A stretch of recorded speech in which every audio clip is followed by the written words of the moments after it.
Hello and good evening, everybody. We're loading into the game, and I'm sorry for the delays. There were quite a few things that we needed to sort out. One of the players didn't actually make it through. I don't know how, but he did forget about the hour, so we needed to find somebody else to take his spot. This is a new tournament that Soyagent wanted to put out. It's called the three-legged race, a three-leg race, and it's basically one good player with one new player. We're gonna need to see how they're actually gonna interact with each other, and of course how they're gonna help each other during this game. We do have it being played out on the 7 seas, and we do need to see if well, the players are gonna have the land according to what they want. I do want to say hello to everybody. Just give me a second so I can put it up on the left screen here and see the chats. The Beasley, hello there, sir, and welcome. I think actually I need to turn down the music a little bit. It seems way too slow. There we go. I think this is way better, right? I think this is way better. Santorius, good evening, sir, and welcome. Head Bonnier, bonsoir, monsieur, bienvenue. I did also see Old Triangle. Hello there, sir, and welcome. Pop, pop, pop, pop. Yeah. Also, I did also notice and Saxo, bonsoir, monsieur, bienvenue. All the big emotes over there, and somehow he got pop. He actually got pop. Incredible. Elephant Guy also is in the game, by the way. He just wanted to see a little bit more information about the three-legged race. And also, Prince Hanoi, bonsoir, monsieur, bienvenue. I do notice we got a new follower, Psyche Pieces. Good evening, sir, and welcome. Your kids here also, bonjour mon ami, bonsoir monsieur, bienvenue. Lord Sen CEO, good evening sir and welcome. Rafifi, bonsoir monsieur, bienvenue. And hello sir, did right first in the channel. Good evening sir and welcome. Let me actually say hello to YouTube as well. How is everybody doing on YouTube? Can I say, can I have a hello here over? Oh, good evening. Papas, good evening sir and welcome. Let me actually, there we go, clicking the screens over here and asking chat, when are we going? Are we gonna take a look from the left side, Movember Zinga, or are we gonna take a look on the right side on Cyrus Persia? Nitro, good evening sir and welcome. Come on, chat. You gotta tell me the direction. Are we going left or are we going right? We're going left. Eddie Coffin, good evening, sir, and welcome. So it looks like Movember Zinga is gonna be our first Civ to talk about. Fermata in Mystic Air is the one playing it today, and it does seem like he did, of course, go for his 2-2 base. He does have a few other 2-2s. This means that is a hill. That is a hill, right? No, yeah, Grassland Hill. Now he does have fish with some whales in the water, turtles that are gonna be a bit too far away for him to get, and I gotta say this is not really ideal Congo land, but definitely can be played out. Now we do have him with a strong second settle on the right to the left side, and I do notice on the right side he's also gonna have the T settle. I would imagine he's gonna need to make a hard choice: go commercials or go harbors. Usually with Congo, you want to benefit as much as you can from those extra points that you get from its civilization ability. Getting those extra merchant points, it is quite valuable for the stream. Moon Manners, hello sir, good evening. Woohoo! Welcome sir to the stream. Also 70 degrees north by northwest. Okay, that's where you got the Bob and Sasu. Oh, okay. Well, I do also want to point out on Congo, we do have him benefiting from a horse tile in the second ring, as well as the iron tile on the right side. And I thought I actually deleted this song. How did it get back in? Give me a second. I don't know what it is, though. What is it? Where is it? Oh my god, man. I'm just gonna click on buttons over here. Incredible. Anyway. Now we do have Jadwiga to also talk about. This is gonna be the teammate, by the way. It looks like Chad is gonna be quite far away from his teammate, actually. Mubanza Congo is gonna have, and of course Poland is gonna have London in between. Otto is gonna be, well, driving a wedge between these two allies. The city of Krakow. Okay, check DMs. Give me a second. DMs. I have a lot of DMs. Yes. Give me a second. Click.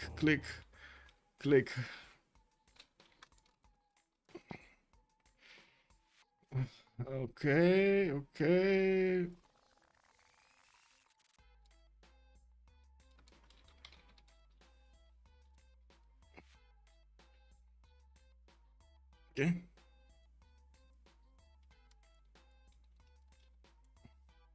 Okay, so Marius is, by the way, Jadwiga. Krakow is gonna have one of these barbarians to the southwest. Looks like I let the barbarians in.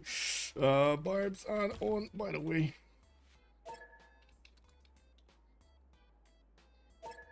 Totally forgot about this. We got a bit too distracted with everything. This is, by the way, this is a fun tournament. This is not meant to be extremely competitive. Yes, there is a prize pool for the game, $50 for the first team, but and $10 also for the MVP, the team MVP. But I do have to say, most of the game it should be like laid back. It should be more on the helpful side, on the educational side, rather than anything else. Yeah, like Alco is saying, it's meant to be a fun game anyway. So we do have a bit of a different matchup here. It looks like the scouts are coming out for Krakow. In 2 turns, he's gonna get the second one. He does have a fertile, a 2-3-1 from the beginning. Good to have the extra production, and of course, the sheep tile will give him some extra food. Now, I do see he did settle on a 3-2-1. That is a gypsum tile that he settled on. Amazing, by the way. That's a very good settle. I do see Delicate Arch is gonna be available to the southwest, and usually Poland does go for Stonehenge, and we're gonna need to see if this time around is gonna be one of those games. With another 2-3-1 fertile to the northeast on his river, I'm pretty sure he's gonna want to grab a city there. I don't think he's gonna go coastal though, since he does know that Congo is over here to the west side. He probably doesn't want to take the chance of having an opponent on the coast, on the eastern coast. Does benefit from iron in the second ring, also in the third ring, and I do see horses are gonna be very expensive for him in the third ring in the north. Let's move on. Matthias Corvinus. Where is Matthias and what do we see on him? Wait a second. I don't see the green. Oh, there we go. There we go. Buddha is going to have a 3-1-1 base. That's a wine tile that he got to settle on. And I do notice he did have actually also a 2-1 to settle if he wanted to on the geothermal. He probably didn't want to move. And of course, the extra food giving you the boost to get much faster on the population is extremely helpful. Extremely helpful to have more tiles to work on. Now, also, barbs can spawn after first, so it's not first golden helper. Thumbs up. Spilke, bonsoir monsieur, bienvenue. Is this Pangea? This is 7C, sir. Just give me a second, totally forgot to actually change this. This is what happens when everything boils down to only a few minutes, unfortunately. I did try to get all of the confirmations way before. Like, since last night, I have been trying to actually nail these confirmations and keep reconfirming, so they are so there's no problems right now. And in the last hour I just messaged so many people. Incredible. Anyway, let's not talk about this. Let's have fun with the game and of course see how the players evolve during this game. We do have a settler coming out in 4 turns here from Bura. I do see a horse tile right next to it, the capital. That's going to be quite easy to improve, and an amazing amount of iron tiles here in the south, 3 of them in a ring. We do have him also with 3 tiles that he's going to get the Pearl of the Danube. Unfortunately, I'm pretty sure he's going to discover horses, and well, only 2 tiles will remain afterwards. He definitely has more spots to settle his other cities. For example, this one over here with another 3 tiles, or this one on the 1-1, another 3 tiles. So he can get the Pearl of the Danube bonus, 40% towards the first district, towards the district across the. Oh my god, is it? Oh my god, wait a second, I'm getting confused right now and I want to double check. It's 50% production towards buildings and districts constructed across the river from a city center. That's what, I got confused over there, but good that I double checked. We do have a settler in 3 turns coming out, and he did buy a scout, I believe, and that popped out of nowhere there in his capital. He does have a barb camp to the southwest and an opponent to the west side. That's going to be Alco over here past the mountains. We're going to need to see how things are gonna be treated here. Zulun is definitely gonna try to scout out her land before she does anything. And of course, Elephant Guy Wilhelmina is to the north, and this is actually very good for their team. They do have a possibility to go trade on the coast over here. You can see that Hungary can actually come up with quite a few cities and put cities towards Netherlands, so they could set up these trade routes through the German Bight. I believe it's Byte. Okay, but not Byte as in it's just Byte. Bight. On Elephant Guy, we do have him with a 1-3-1 seal tile from the beginning. He is getting his settler out in 2 turns, and I do notice he's gonna have quite a few rivers to actually get his districts on. Remember, Dutch does get extra bonuses of adjacency towards his districts from the rivers. It's very important for him to have this.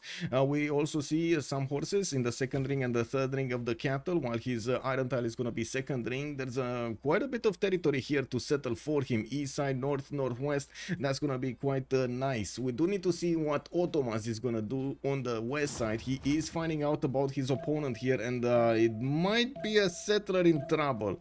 There might be a settler in trouble. Elephant Guy does have a warrior moving towards Istanbul, and at the moment Istanbul did not see. He did not see Elephant Guy's warrior. This scout is a bit too far away to actually. Oh, he just spotted him. Oh, and Netherlands immediately moving the warrior close. What did you think? I'm gonna stay behind the river there? Ha! I'll show you, Ottomans. Well, now the settler is moving to the east, and I do notice he's taking a big risk over here. Olianeko taking a very big risk. Looking on Montezuma, let's actually see what Tenochtitlan is doing. We do have a big continent this time. No triple continent split for Montezuma this time around. He's getting his settler in 8, and I do notice a bit of a problem with production here. 8 turns to get that one. That's big. Wait a second. He did not discover the north, or oh, fresh water, right? He can't get the fresh water. Well, that is a big coal tile there, but unfortunately it's not actually that how to say that productive. It's just we see the extra production, they don't see the extra production.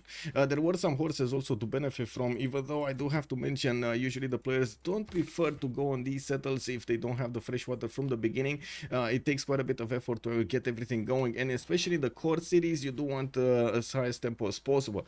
He's going for the eastern settle on this floodable terrain river, floodplains river, where he's gonna have a few 2-2s. I do have to say probably the best 2 settles over here would have been this rice tile, that he would get access to a banana, and he does have quite a few other 2-2s around him. Extra fruit from the rice would allow him to also grow very quickly his second settle, and if he wanted to actually have the biggest city, he could have just settled next to these bananas across that river.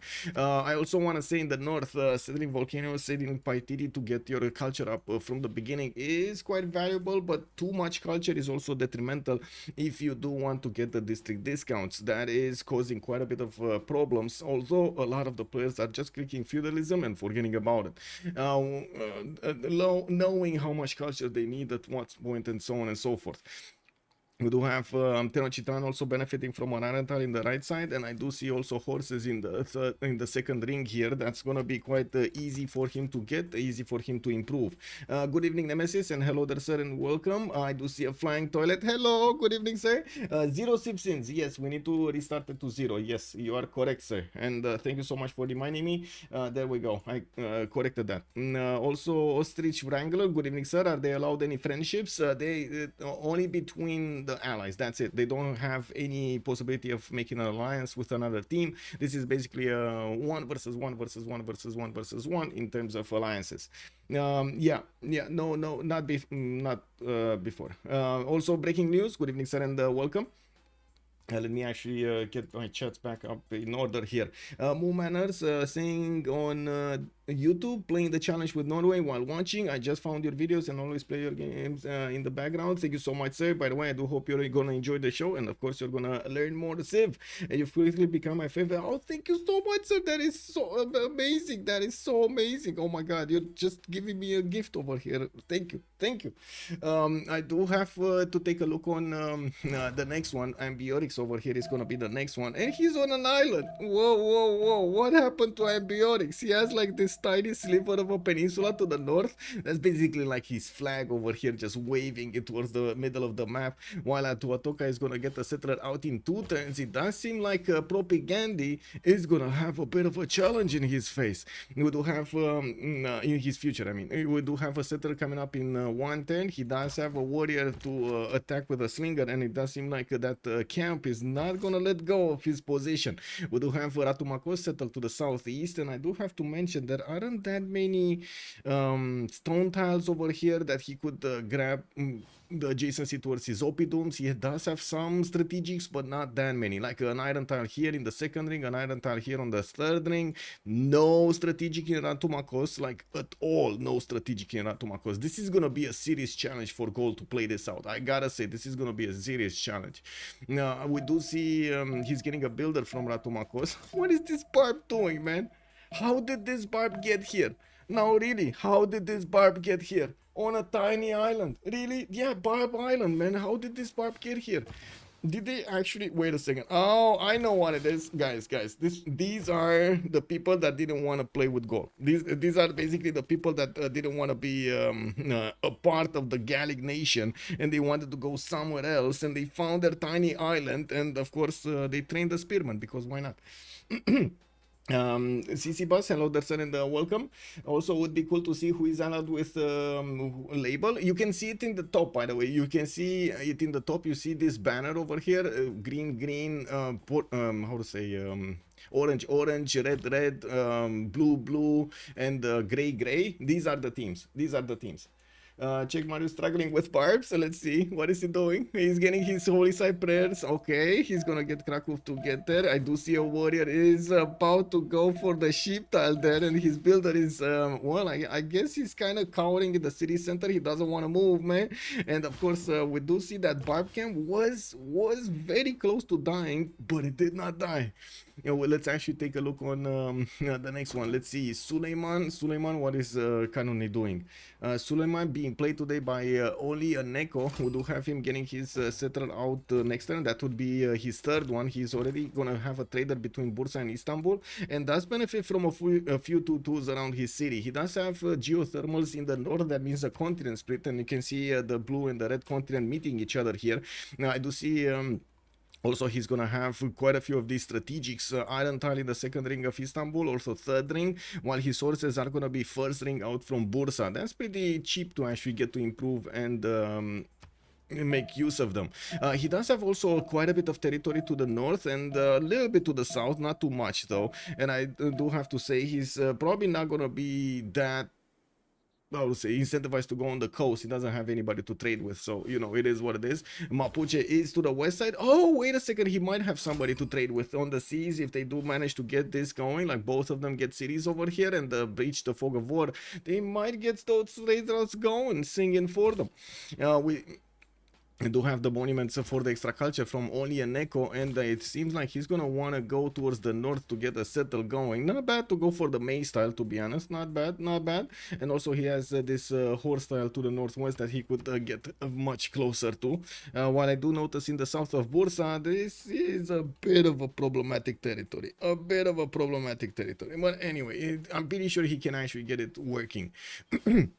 We do have Escalidum here on Lotaro, which is starting off with his campuses. There is an Aztec scout starting to actually see what's going on. Franciscus is going into the borders, and I do have to say, religious settlements as a pantheon just got picked up, and it's gonna be Mapuche that's just gonna try to settle the world. We do have the Puemapu campus finishing up next turn. That's gonna be an easy +3 for him. He did settle that city next to a 3-2 banana, and I do notice he's moving with his settler between the mountains. I do have to open up this screen. This is the appeal screen. The dark green is the best appeal that you can get in the game, while red is gonna be the worst. So you can see he has quite a bit of territory in the northwest of Engulumapu and east side next to the mountains that he can actually put his Shemamus. There's a lot of possible culture that could be acquired from these Shemamuls. And looking at his strategics, he will have an iron being gathered immediately after he will discover bronze working, because he did put one of his campuses on that iron tile. While his horse is going to be second ring, it is in his border. He just needs to get the builder out there to improve it. We do need to see what Aztec is going to do. Is he actually going to want to war here from the beginning? I feel like that would be a bit too much, right? That would be a bit too early to declare war. I think so. Well, let's move on. Elizabeth I and Alco to see what's going on. Elizabeth I being played by Otto. Where do we have Elizabeth here?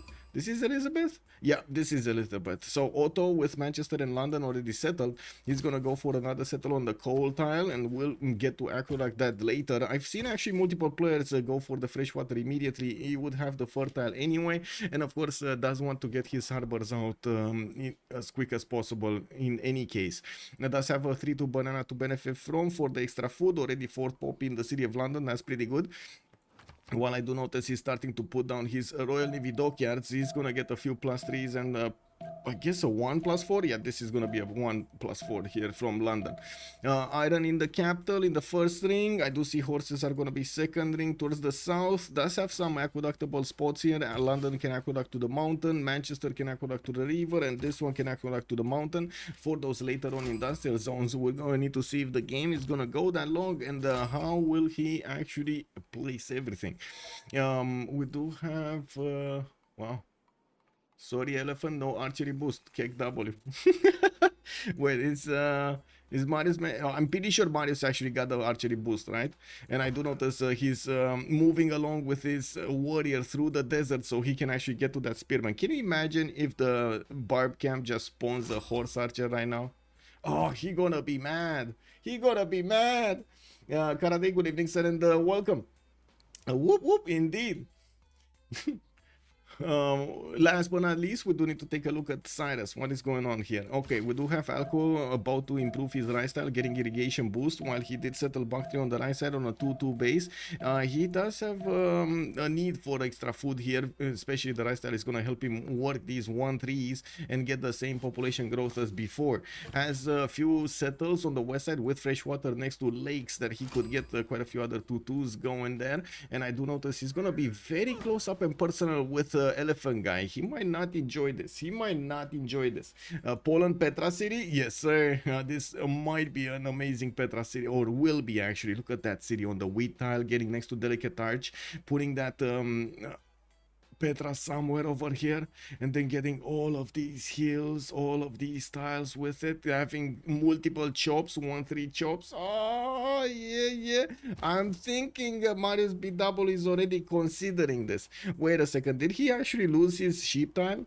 Wow, the barb actually pillaged the sheep tile and Marius couldn't do anything about it. Anyway, he did manage to get his religion reliquaries with stewardship. He's gonna get 2 signs from the campus to go for the commercials, while his relics are gonna give him triple yield of both faith and tourism. Remember, Jadwiga already gets more anyway by base more, and right now he's on 22 faith at 10 with 5 science and 10 culture. And looking at Elephant Guy, what is going on here and why is he not getting the boost? Elephant Guy, okay, gonna get that, and okay, never mind. They probably killed the camp over here from like where this warrior came from, right? From where this warrior came from. Anyway, let's move around the map and see if they do have any pantheons. We're gonna talk about the city-state soon. And I do notice Franciscus is already going on a Temenagi here in the city of Chalco. He didn't pick up a pantheon, and I do also notice he did settle Teotihuacan in a non-freshwater position. We do have him with the horses on the right side, and he's going immediately for granaries to get the extra housing going. I do have to say, it doesn't look like he's actually gonna have easy times to work at the beginning, but he's getting the extra culture going, and until he's actually gonna get to improve these horses on the right side, it doesn't seem like he's gonna have a lot of production here. A 2-2 stone tile on the right side is gonna give him the initial one, and we do have to see how he's gonna try to approach this. He does have a builder moving from Tenochtitlan, one that did manage to get this mine improved, and I do notice he is plugging in Moksha in the capital, with also probably Liang in Chalco. We do need to see what kind of other governors is he gonna pick. I'm sorry, something just got in my eye and it's moving around my lens, and it's like making me actually cry. Kick W, give me a second. Oh my.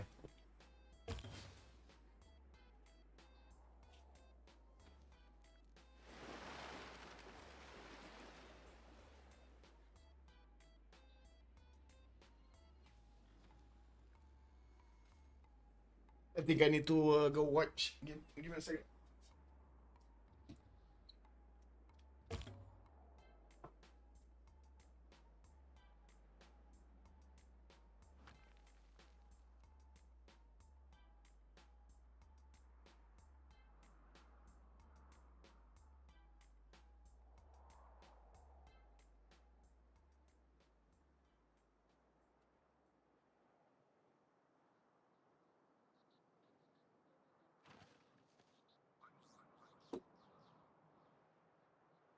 Oh my, that was painful, and probably my eyes are red right now because I kept on. Anyway, it is what it is. Let me actually plug myself into the game here, and we're gonna keep on talking. We do have God of the Sea already picked up by Congo. It does seem like we're gonna have over here. Fermata managing to improve his coastal resources. Not really the normal Congo game that we used to see. He did go also for commercials, which definitely makes sense. We do have two of them being placed, and I do see he did not start off with one in his capital city. He probably is looking to actually get one on the river. Unfortunately, I don't think he's gonna have the opportunity, and I do think he needs to put it as quickly as possible. He's probably gonna put it after the settler, to be honest. Okay, gonna lose a few points of production, shouldn't be that big of a deal. We do have also Magnus, opener in the capital city, and he is already sending his trader from his second city to the capital to beef up that second city.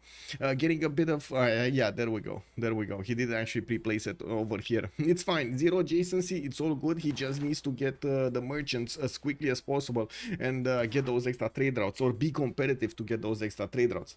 Also, drink water. Yeah, Polo reliquated with Congo in the game. Snipe me things. Yeah. Also, Daniel Dingo. Athena. I think she's. What is she? I don't know what she's. She was here earlier.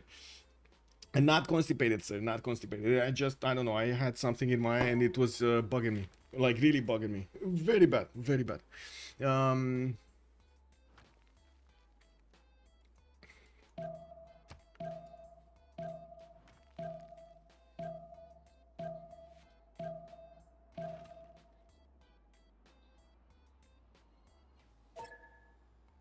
Okay, there we go. I do have to say this is kind of a new format, not only for the community but also for myself. I didn't actually get to experience this three-leg race in general, not even in real life. It used to be something related to running, if I'm not mistaken. There are like basically two people starting off from a line, and they do have like two of the legs, one from each member. Wrapped, how to say, connected, right? They're gonna be linked, and you need to run like that. Yeah, I'm pretty sure it's quite a challenge. Anyway, moving forward on Aztec, we do have him with Lady of the Reeds and Marshes. Definitely makes sense to get the Temenanki going here, and I do see Francisco still did not put that rice settle to the southeast. Getting Moksha, getting his commercials up. He is gonna get the commercial on that iron tile. Well, he didn't know yet. He didn't know about bronze, so it doesn't matter.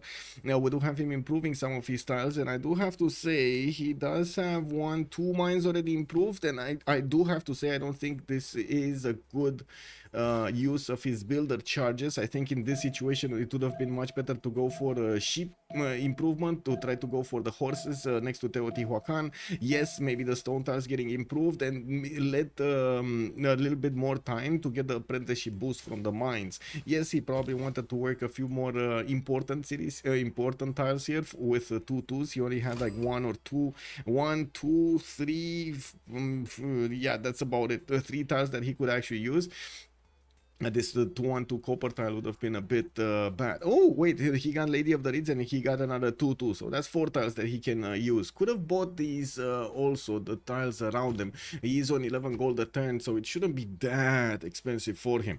Anyway, we do have a Temenaki finishing up in 4 turns, and he's going to need to start improving these floodplains with farms, so he can get the extra science, not to mention that juicy production that the Temenaki is giving him.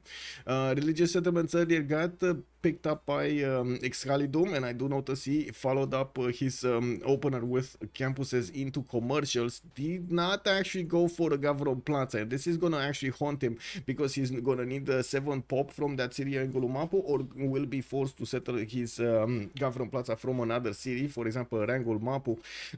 We're going to need to see how he's actually going to deal with this problem. There is a wild Polish scout getting into his borders here next to Ngulumapu, and yeah, he's watching Magnus jumping into that city, jumping into the pool of Ngulumapu. Is this going to be a pillage? I don't think so, right? He's just smelling around and seeing what the trader is bringing to the city, and just, yeah, having fun over there in the bars, not really doing anything else. Well, now moving forward, let's see Poland. Moksha opener makes sense. On spot curious KW. These barbs are amazing. Yes, indeed. And I do see Candy is to the west side. Oh, this is beautiful actually for Poland. I don't know how many wonders did he actually get to see. Although I do have to say, since they are only two players starting to discover these, it's gonna be quite. It should be easy to miss some wonders and grab those easy relics from them. When you do get to establish your religion in Poland, you do get an extra relic, and when you do finish religion, when you do finish your religion, you're also gonna get a second one. It's very useful. Is this always war? No, they do whatever they want actually. The combo Poland and Congo, are they far from each other? They are. I wouldn't really say far, but they're not close, right? There's England in the middle, and I don't think they can actually set up trade routes in between Aztec and England. Yeah. Stone Circle was on Aztec. He went for Lady of the Reeds and Marshes. And to be honest, I guess both are actually having valid bonuses over here. Stone Circles definitely would have been nice. Although I do believe also getting a Temenanki would be quite valuable in this case. We do not just for the deny, but he also does have quite a few improvements that he could get, quite a bit of production that he could gather in Chalco. I do see a Lobster already put down his Oppidums, and he did go for religious idols, benefiting from the extra gold and faith. We do have him on turn 29, managing to get 11 science with 18 culture. While he did improve quite a few of these tiles on the west side, we do have him building up his government plaza from Aduatuca. We're gonna need to see what kind of setup is he gonna get here. I do have to say, Lobster is known for his cheeky simming, but usually he's quite greedy, so we're definitely gonna need to see if he's gonna tone down that greed for this game. What is the Congo relic bonus in this version? That's a good question actually. Let me put it up on the screen. Congo artifacts, +2 food, +2 production, +4 gold, and +4 faith. Palace has slots for 5 great works. That's the Congo bonus. And then and on Movember Zinga in particular, you do get another +2 food and another +2 production with +4 gold and +1 faith for each relic. You can imagine it's very important, especially if when you do get the relics for each government plaza building. Now, honestly, it would have been quite interesting to give that relic to Congo, not the other way around. I think it's quite valuable, quite a bit more valuable on Congo, isn't it? Is it just me feeling that? Cupcake, hello there, sir, and welcome. Marius forcing Novice to just being his well, I guess he's feeding relics. I don't know. Let's see. I would definitely love like 4 relics Congo. Oh my god, 4 relics Congo. I haven't seen that in a long time. Gafan Plaza play put down from Congo. Let's see Persia. Persia got us a festival, so he's gonna start improving his bananas over here. And he did already improve his dye styles and his sail tile from Pasagarde. We do have him with a government plaza being placed from that capital city. And I do notice Zoo is just, you know, trying to see what's going on in the capital city of Persia. Maybe see if she can grab something or not. There was a builder coming next to that scout, but it looks like she's not interested. Okay. Wait, we got cat scouts? How did we get cat scout? This is so confusing. This is a cat scout, right?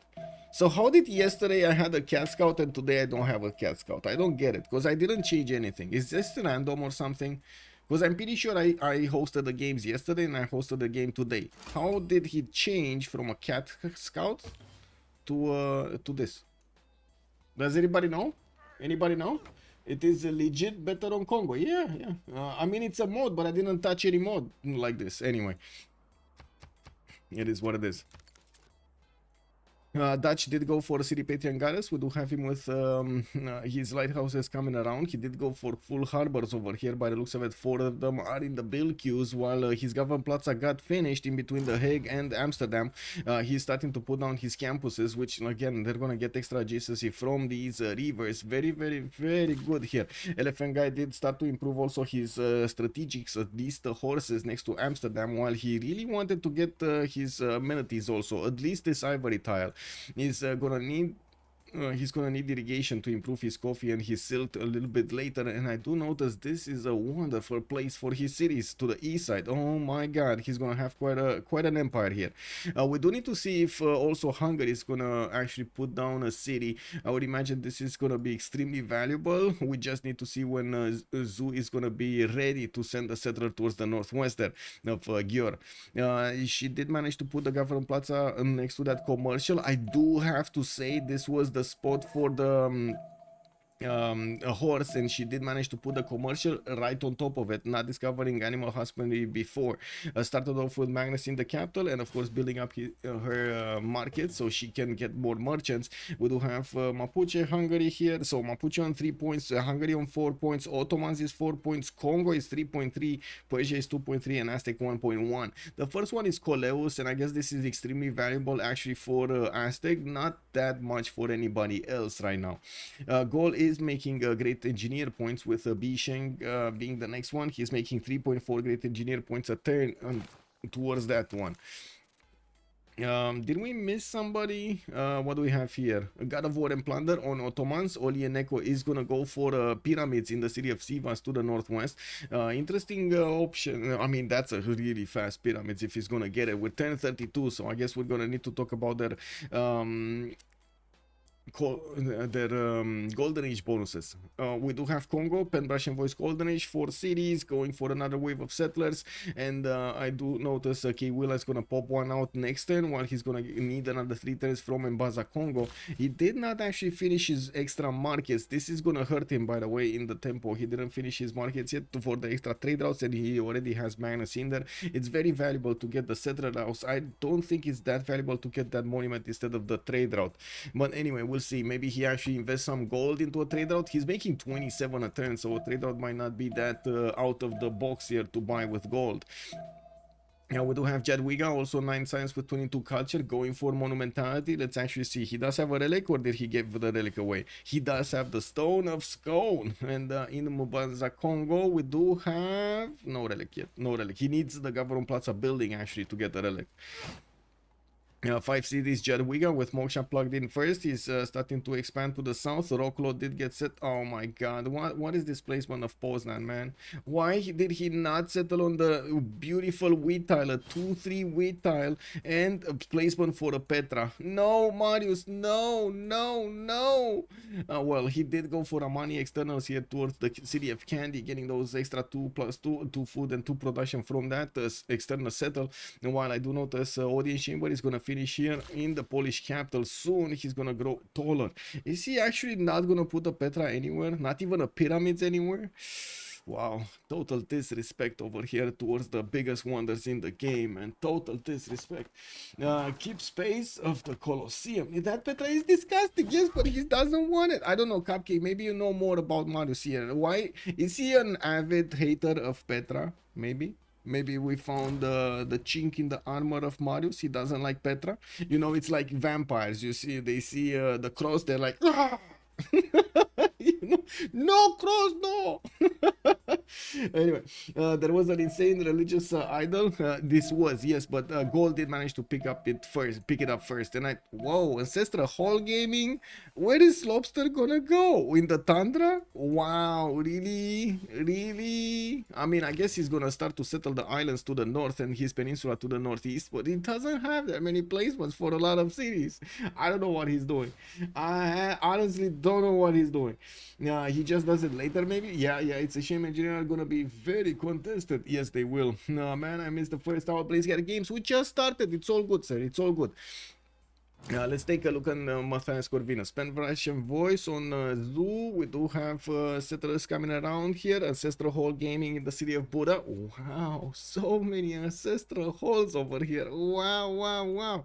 Well, there will be quite a bit of land to settle, and I would imagine Zoo does want to benefit from that extra production towards settlers, and of course the builder, the free builder. Now, we do have a possibility for her to actually chop the ancestral hall next turn, or even this turn. She might actually get to chop it this turn. She does need the 7th population to put down the 3rd district, and I'm actually quite curious. Is she gonna go for a campus? I would imagine so. Anyway, it does seem like we also have 11 science and 20 culture here for Matthias Corvinus.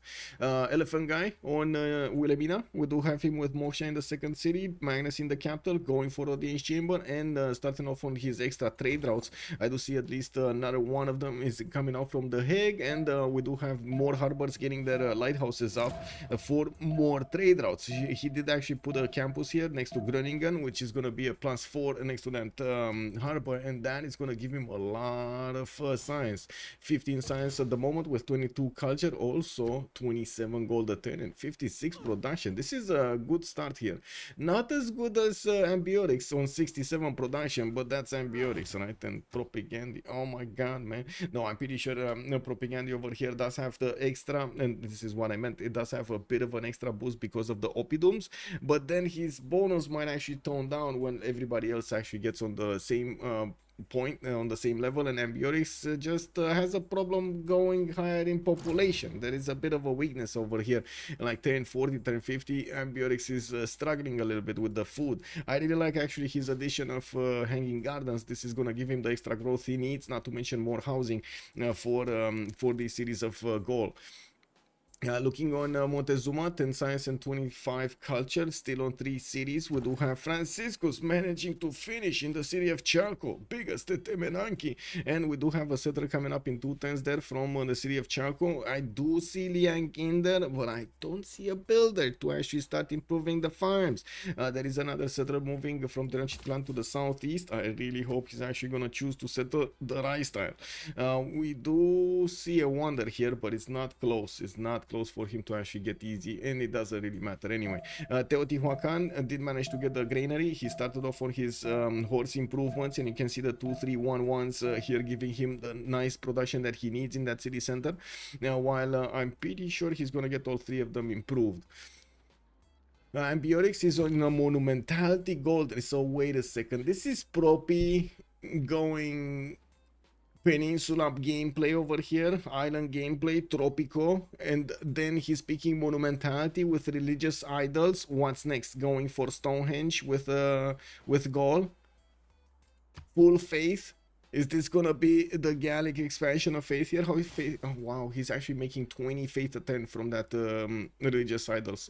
From the and I do see he did manage to actually get that city on the cliffs of Dover, benefiting from the extra culture and also a zigzagging connection between the west and the east. Yes, I know the city kind of looks weird, and I don't know how ships actually get to pass through this wonder. Like it kind of seems to me that it's just gonna go bow first into these how to say, into these rocks here. But maybe that's just me, I don't know. How do you think the ships are getting out of this? I suppose, but your statement will be less than 2 teams. FFA is no teams now. Yeah. Fizby 3 Monk, good evening sir and welcome. I treat FFA as teams of 1. I don't see a problem with that, like it's the whole point. This is not a team of 1 though. Well, let's actually see how they do manage to coordinate. Yeah, and comment afterwards, you know. Yeah, let's see. But I'm pretty sure they're gonna manage to get quite a bit of help from the teammates. The teammates that are more experienced will have an incentive to make their teammates better. Yes. Let's take a look here. Suleiman, we do have 13 science with 20 culture. I did hear a voice. Real TSF, thank you so much for the follow, sir, and welcome. I was thinking to myself, I did hear a voice. Where is that coming from? Oh, thank you so much, sir. Thank you. Let me actually click on button so I can put my... There we go. I can see on the left side here. Everything. Now we do have only Neko with Suleiman still on 4th series. He's 4 turns away from finishing the pyramids, and I do notice that Mexico City really doesn't like that he's actually finishing the pyramids. Has a few warriors towards that city center, and only a single slinger from Ottomans is available to defend this. We do need to see if he's gonna need to get a warrior out or not. Well, I do see Ankara going for a campus. He did open up earlier with commercials, getting Ibrahim in the city of Bursa to the east side of Istanbul, and of course Magnus in the capital. With Penbrush and Voice, he's getting 14 science and 21 culture, only 53 production. He definitely needs to work on this. There are quite a few more extra good campuses here from with the extra adjacency of these geothermals and the Government Plaza. It does seem like he's gonna have a nice placement. You see any wonders? Kick W. Oh my god, Marius is trying to smell out the wonders. Okay, I see how this goes. Now, well, Mapuche with Escalidum. Let's see the Golden Ager here. We got him with a Penbrush and Voice, 20 science and 22 culture. Also going for Hanging Gardens. It looks like he's just at the same time to get it with Lobster. Let's see if he's actually gonna get to chop it. No, he's not chopping it. Is he higher in slots? He is. He's gonna take it away. He's gonna actually take it away from Propaganda. If Propaganda is not gonna finish it this turn, which I do have to say he's not finishing it this turn, no, he is. Yeah, he's not gonna get it. Mapuche is gonna get it. Yeah, we did have Mapuche with an exploding volcano to the east side of Vengulumapu, and I gotta say it's a bit surprising, but I do have to mention he's probably gonna look this back. He really needs to use his Shemamuls here. Like if he has the possibility, if he has the ability to get those, oh my god, look at this Shemamul, this is beautiful. Anyway, I do have to say that Hanging Gardens is gonna be a good bonus over here. He definitely needs more cities. We're gonna need to see how he's gonna fix these issues. With 20 science, 22 culture, he's okay right now. Production is kind of wary. We're only on 42. We do have Elizabeth I also with 12 science and 38 culture. Otto does still have 3 cities. He's also trying to go for Hanging Gardens. Man, third player that's trying to go for Hanging Gardens. Is somebody else putting it down? No. Okay. And we do have Mausoleum of Halicarnassus also from Newcastle, and he's going for the 4th city to the southwest of Manchester towards the Dead Sea. Yeah, he's probably gonna just settle over there on the right style and be done with it. He does have a bit of floodplains, some whales in the seas. It should be fine. And yeah, next time he's gonna figure out that the Hanging Gardens is not gonna be on his side. It is gonna be finished here in Mapuche's territory. Can you smell it? Oh, oh yeah, that smell, man. That smell.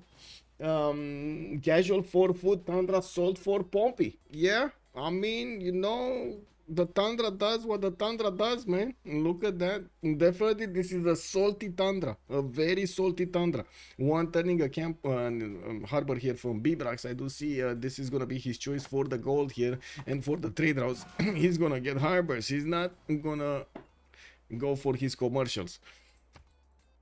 Let's come back to Otto. Otto. Stone circles available. He did manage to get the 1511 gypsum tiles and the 4241 stone tiles. This is definitely quite a bit of production for him. On 64, it's pretty good. It definitely needs more production, more science, but I do have to say this is a very good culture requirement for his feudalism bonus. He shouldn't be far away from feudalism right now. Yeah, there we go, 2 turns from feudalism. Very nice, very quick with Alco. I'm a bit curious what is he gonna do with his holy site in the city of London. Maybe this is just for a district discount. I would have definitely imagined he's gonna go for something else here, like a campus or something, or like a theater square for the next era. Although, well, I guess we're gonna need to wait and see how this holy site is gonna give him the religion and what kind of religion is he gonna want to get. Also, I do have to mention he's using Moksha internals over here with his trade routes, benefiting from the extra culture and the food from those trade routes being sent to the city of London. That is why he's gaining 42 culture. You see, this is quite a significant boost for that. Alco is probably doing the same on Persia. We do have him on 4 cities, and he's already getting extra culture from those internal trade routes from the Persian Cyrosian bonus. I do think actually with Moksha there, he's getting a lot more. He did go for Ancestral Hall, and he wow, excusez-moi. He actually has Warlord's Throne over here from the city of Passagarde, and I do notice he's sending settlers toward the south while he's building another wave of them. I'm actually quite curious, what is he gonna use Warlord's Throne against? Like, really? Is he preparing for the late game? Late game. Yeah. Otto making a bit of a mistake. He needs more cities. Yeah, I do think he needs more cities. Yes. Now, why is this Bob not Magnus? ECF not Magnus? I mean, it looks like, yeah. Can we gamble? I guess so, but I'm gonna put it like team 1, team 2, team 3. Oh my god, can you see them? I don't like team 1 is on the right side and team 5 is on the left side. So it's team 1 is gray, team 2 is blue, team 3 is red, team 4 is orange, and then we do have team 5 is green. I can put it like this. Let's see. Start a prediction for who will win. Team. Actually, I should do Team Persia. I'm gonna put it like this. Team Persia, Team Mapuche. This is gonna be easier, I believe, right? Easier to understand, easier to take a look at. Team Gaul. Team Mina. I don't know if I spelled this right, not gonna lie. Anyway, Team Poland. There we go. This is gonna be easier on the mind. This is fine. I think she's the newest out of the bunch. Zhu isn't really a novice. She plays at a decent level. Well, I mean, it's kind of hard to say who's that very experienced and who's novice, to be honest. I don't really want to get into the topic, but we will get to see this throughout the game. We're gonna see how things evolve here. I do have to say the opener from Matthias Corvinus from Zoo is pretty good. We do have her getting the markets out. She did manage to get the most benefits out of the Pearl of the Danube, and well, except of this campus over here, everything else was placed in a way that she can get the bonus towards. Multiple commercials got that. Government plots already with Ancestral Hall and a lot of settlers going around. She did also manage to settle the city of Eger here towards Netherlands, and yeah, we do have the trade routes already starting to sink between those cities. If I saw this Persia, I would say it's a novice. Well, let's actually see. Alcos. Oh, let's see what he's gonna do. Let's see. He's going massive expansion. Let's see what he's gonna follow this up with. I do have to mention with Goal on the west side, he might actually have quite a bit of a challenger on his hands. Battleships are gonna hit his cities, and it does seem like Alco is gonna want to settle a few coastals here. At least Sparta is closed, and this one to the south of Pasagade. Well, I'm not really expecting a lot of war, but I'm pretty sure there will be some war. I think that actually closed down everybody in the game. Let's actually take a look at the city-states that we have. I put only one science. Yes, it looks like it didn't show up here. We got Venice with Bandar Brunei, Samarkand showing up for the trade bonuses. We got Namadol, Antananarivo, and Mohenjo-Daro for the culture, while I do notice Kandy and Yerevan are going to provide them some religious bonuses. We do have also Valletta with Volin and Granada for the military bonuses, extra production there. Mexico City, Buenos Aires, and Brussels with Hong Kong will be providing them some industry, and like I said earlier, we don't have any science yet in the game. I do also notice Zoo did already manage to get Mohenjo-Daro. We do have Granada being taken over by Congo. I do see Elephant Guy, it does benefit from the bonuses of Buenos Aires, getting himself some extra amenities. And I do want to check, where is he on his amenities? He's +6 amenities. Oh my god, Elephant Guy is booming. Okay, let's actually see. He's on, let's see the production, 79 points of production, 36 science with 41 culture. It does seem like Elephant Guy over here is gonna have a pretty good game, not gonna lie. Settlers coming up from Leyden. He's using Victor in that city center one. He did plug in Pingala in the Hague, Magnus in the capital, and Moksha in the south here. It's a lot of governors, but I guess it's good because he does have audience chamber, and I do see another +3 campus is gonna be settled here. I really like how he actually plays down everything here, right? This he's just getting as much adjacency as he can there from the districts around the other districts.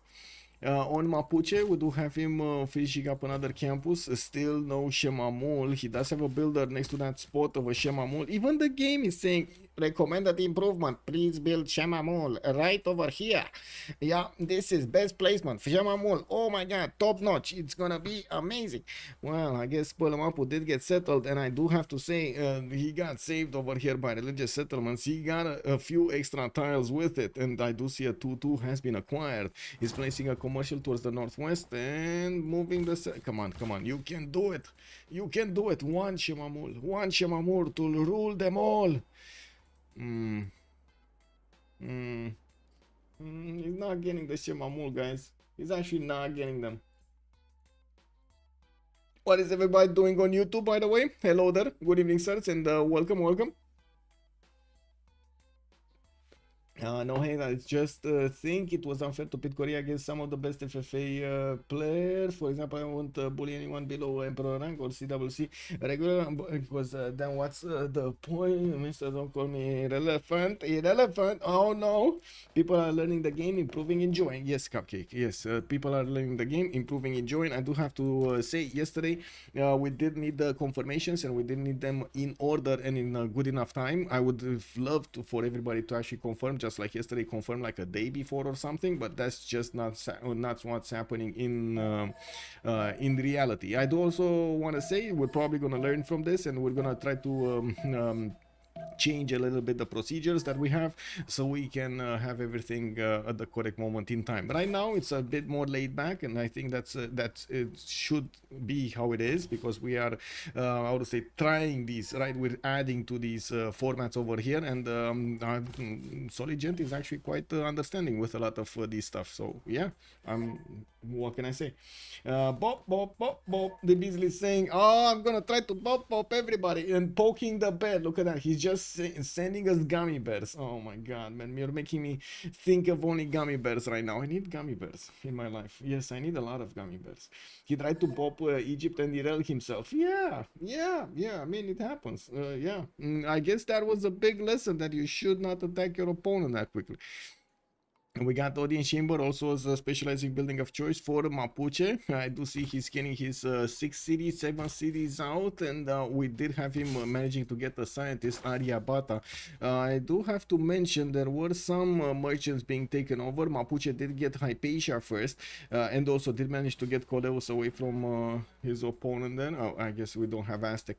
Now we do have Hungary, Zankian for an extra trade route capacity. Gold did get Bisheng for an extra district slot, which is very important for Gaul. Isodor Miletus also got recruited by Gaul for a wonder. What is Gaul gonna do here with a wonder? Colosseum, that's what he's gonna do. Okay, he's waiting over here to the south. He does have, what is this? Mausoleum at Halicarnassus to the west side of Adoatuca. I don't think he's gonna get it though, even with the builder charge, even with that charge from the engineer. I don't think he's gonna get it. This looks like it's just one turn in, or maybe like 2 turns in. This is almost finished, right? Yeah, this is almost finished. He's like 1 turn away. He doesn't have a builder to chop it, but yeah, he's 1 turn away. Yeah, what is Aztec? We do have Aztec in the game, never mind. Kick W. I do see he's getting his farms going. Liang did get to improve those tiles, and a few more Eagle Warriors coming in. Teotihuacan did get to improve his tiles next to the volcano, while he did not go to improve that horse tile in the south. We do have him getting one of these campuses going. That's going to be a +3 from that city center. Poland. What is Poland gonna do? Apadana already got... Oh my god. Wait, is he getting those relics? Yes. He has 3 relics. 3 relics on Poland. What is he? Oh my god. He's being fed over here. 119 faith a turn with only 2 holy sites, 1 shrine, 1 temple, and 3 relics. Yeah, this is Marius going in. We got Borica. Ooh, Franciscus actually came close to one of his settlers, but then moved away. Wow, okay. Well, I guess it's because of the name, man. And well, we do have Roklo getting his Sukienitsas going, and I do notice also the capital city is working on just that. Stonehenge in the eastern side, while he's going to get amphitheaters in the north. In the theater square he built, he did manage to get Temple of Artemis in that city center, making this 1, 2, 3 points of... you know, say amenities going into that city of Lublin. And there's also a city from Mapuche getting onto this coast, on the coast of Lublin, and yeah, they're not allies. We're going to need to see if they're actually going to send trade routes to each other. It's forbidden to actually trade strategics or between the teams, between two different teams. But I don't think we didn't forbid them just sending trade routes, right? Normal trade routes. We might actually see them using these canals to actually go for that. With Persia also managing to get another settler towards the west of Sparta. He did settle Sharikumis on the coast, gonna get another city on the coast. He's already 2, 4, 6, 7, 8, 9 cities. He's gonna be 9 cities very quickly here. Going for a commercial hub investment, so he gets probably the next. Oh no, he's not getting it anymore. Marco Polo got recruited, Zankian got recruited, and Ifadlan got recruited. Mapuche did manage to get one, Poland one, and then we did have Hungary getting one. Yeah, Hungary getting one. Zankian. Yeah. Okay, what's happening with the production? What's happening? We got goal 124. You do see that others are starting to catch up. 113 production on Jadwiga plus the 119 Faithaton. It's extremely valuable. That is a lot more than Ambiorix is making at the moment if you convert the Faith into production.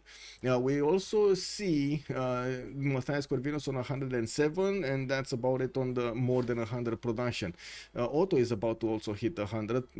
Still needs a few turns, and I still don't see a big as Petra. I don't see it. I mean, he could definitely settle that delicate art. She just doesn't want to. Okay. He's just going around it. He's toying without hearts over here. We're trying to see big tiles, big yields, trying to, you know, enchant our eyes over here. And then we're even crying on the stream because we want to see those yields, right? And he's not allowing us to do so, man. He just doesn't care about our little hearts. No, Marius, you need to build the Petra, please. No, maybe he's gonna hear us, guys. Maybe he's gonna hear us. Well, you can attack later. Don't have to encampment plus horse into source. Yeah, unlucky for the guy. Kyber isn't a bad player, but definitely would have been a better target. Don't think he would have full killed him either. I looked at replay. Aztec has 0 text and 0 strength. Not a monument. Yeah, insta dies, but thinking Civ is too hard. Whoa. Well, I do have to mention sometimes in the game you don't actually have, well, sometimes, all of the times in the game you don't have all of the information that we get to see, like the spectators. It's harder to predict and also see what your opponent are doing. I mean, we got a few horses coming around from Puent Mapu, and I would imagine Mapuche here does want to do something with them. We're going to need to see what he's going to do. The gods of Civ are also sending him a forest fire to improve the fertility next to Picun Mapu while he keeps on building up his markets and getting those trade routes going between his cities. Skalidum is on 30 science with 32 culture and also 74 production. He just dropped down like 5 while we were watching.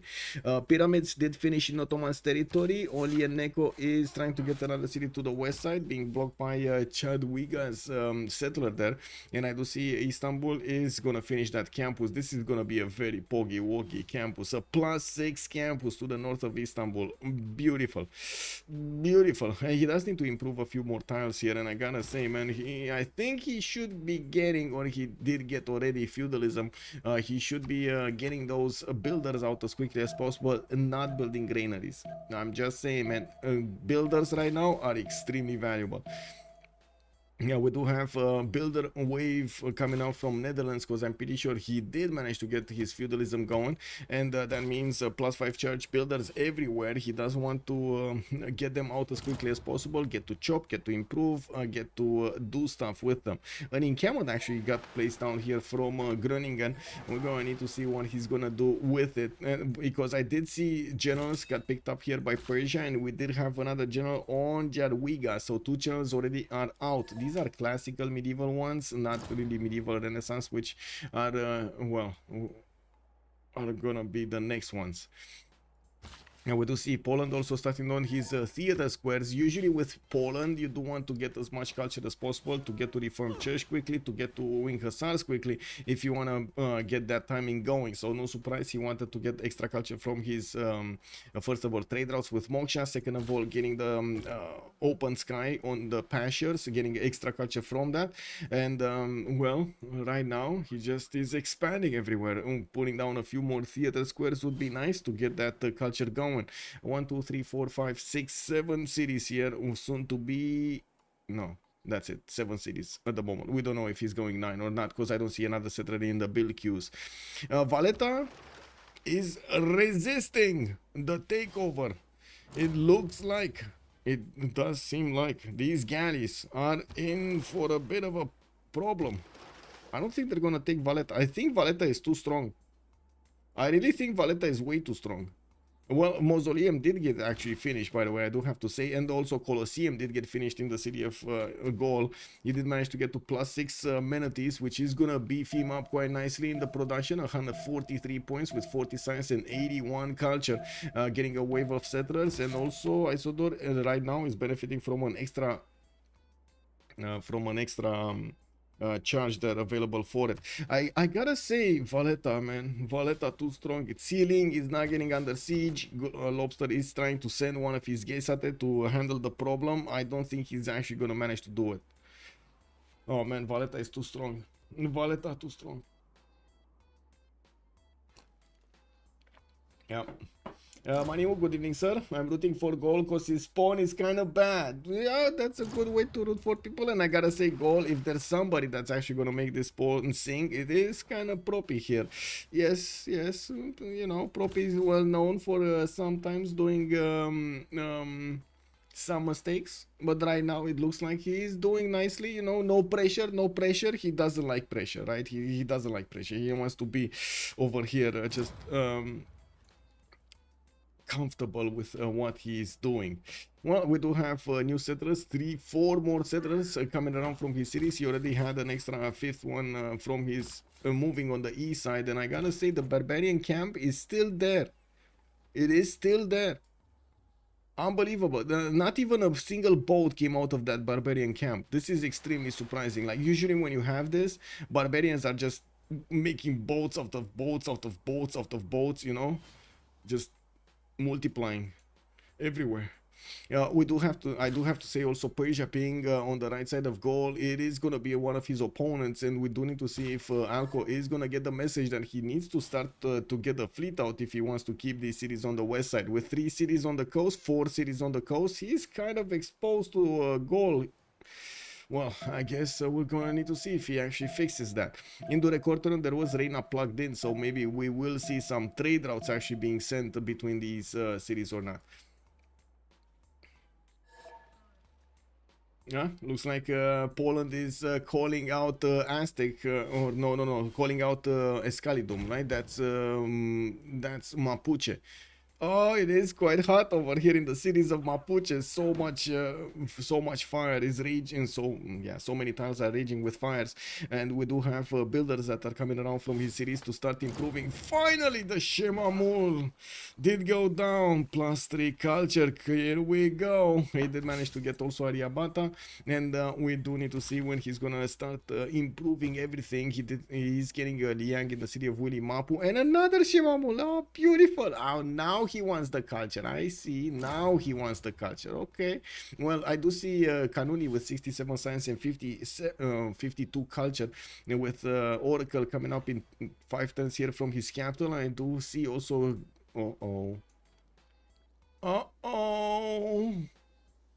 Matthias Corvinus, Zu Levy, the city of Mexico. Is it Mexico? Yeah, Mexico City Levy over here. 4 of these warriors, big muscles, might actually get to improve themselves with swords and start to bob some cities here. We do have Ottomans benefiting from horse, at least strengthening his cities, and we're going to need to see if he's actually going to have a standing army to stop this from being taken out.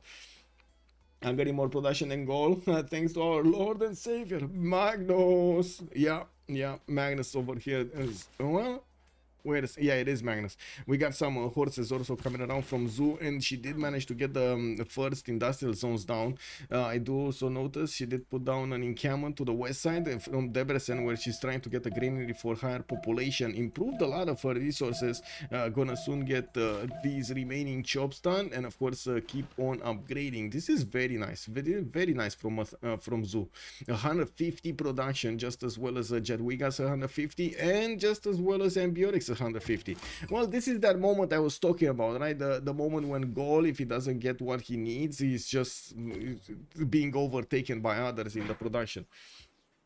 Explosives, are we pumped for some Civ? Yes, yes, yes, yes. I don't have to say I did sleep like 2 hours ago. I slept like 1 hour trying to get my energy back for this game, and it's still taking me a bit of time to actually drink a little bit more coffee over here and get going on my usual energy.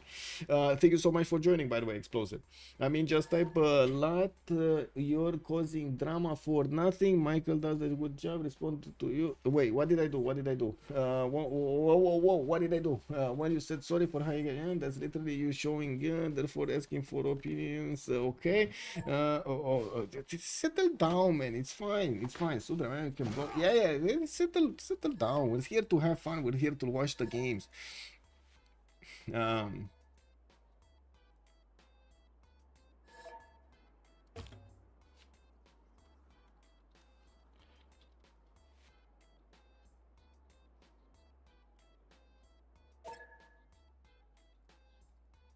Well, no military alliance for them. Maybe don't bonk somebody with a military alliance. What can I say? Maybe it's for the better. Oh well. Okay, so what do we have in the era score screen? 4 more turns until the next era. We do have Movemba Zinga with 53-52. He's gonna manage to get his golden age. I do have to say Fermata did start to put down his theater squares, and he did go quite a few of these commercial hubs. Now in the theater screen, he's making 4.9 great writer points a turn, and we're going to need to see if he's gonna manage to get also the artists that he wants, the ones with sculptures, so he can actually use them in his capital. We do have quite a lot of population here coming up on the cities of Movemba Zinga, but I gotta say he definitely needs a lot more cities. Sending them on the waves here might not be the best answer. There were quite a few cities in the south to benefit from, especially Gobustan city over here would have been nice. Getting some industrial zones. He does need to actually, okay, big mention over here. I think this is quite a bit of a problem. So ideally, I can't place tax, but ideally you want to get 2 industrial zones in between 2 aqueducts. So if you want to get the best that you can get for the industrial zones, you put an aqueduct here on the 2-1 tile. You put an aqueduct here on the builder tile where the farm is, right? And then in the middle, you get 2 industrial zone spots, which are gonna get the maximum advantage of those aqueducts. Yes, this river is floodable. Unfortunately, it's floodplains. This would cause quite a bit of a ruckus if, and quite a few tears if you don't manage to dam it or get some great bath going or something to stop the floods. He does have Liang and Kewila, so at least some of his districts are gonna be protected. But man, yeah, he does need Kinshasa also to get protected. Also, Konstantin Lobachev, good evening, sir, and welcome. The neutral 2-0 tile, a dam. Yeah, that could also work. The neutral 2-0 tile, that could be a dam. Yes. Yeah, that could definitely work. Okay, era score.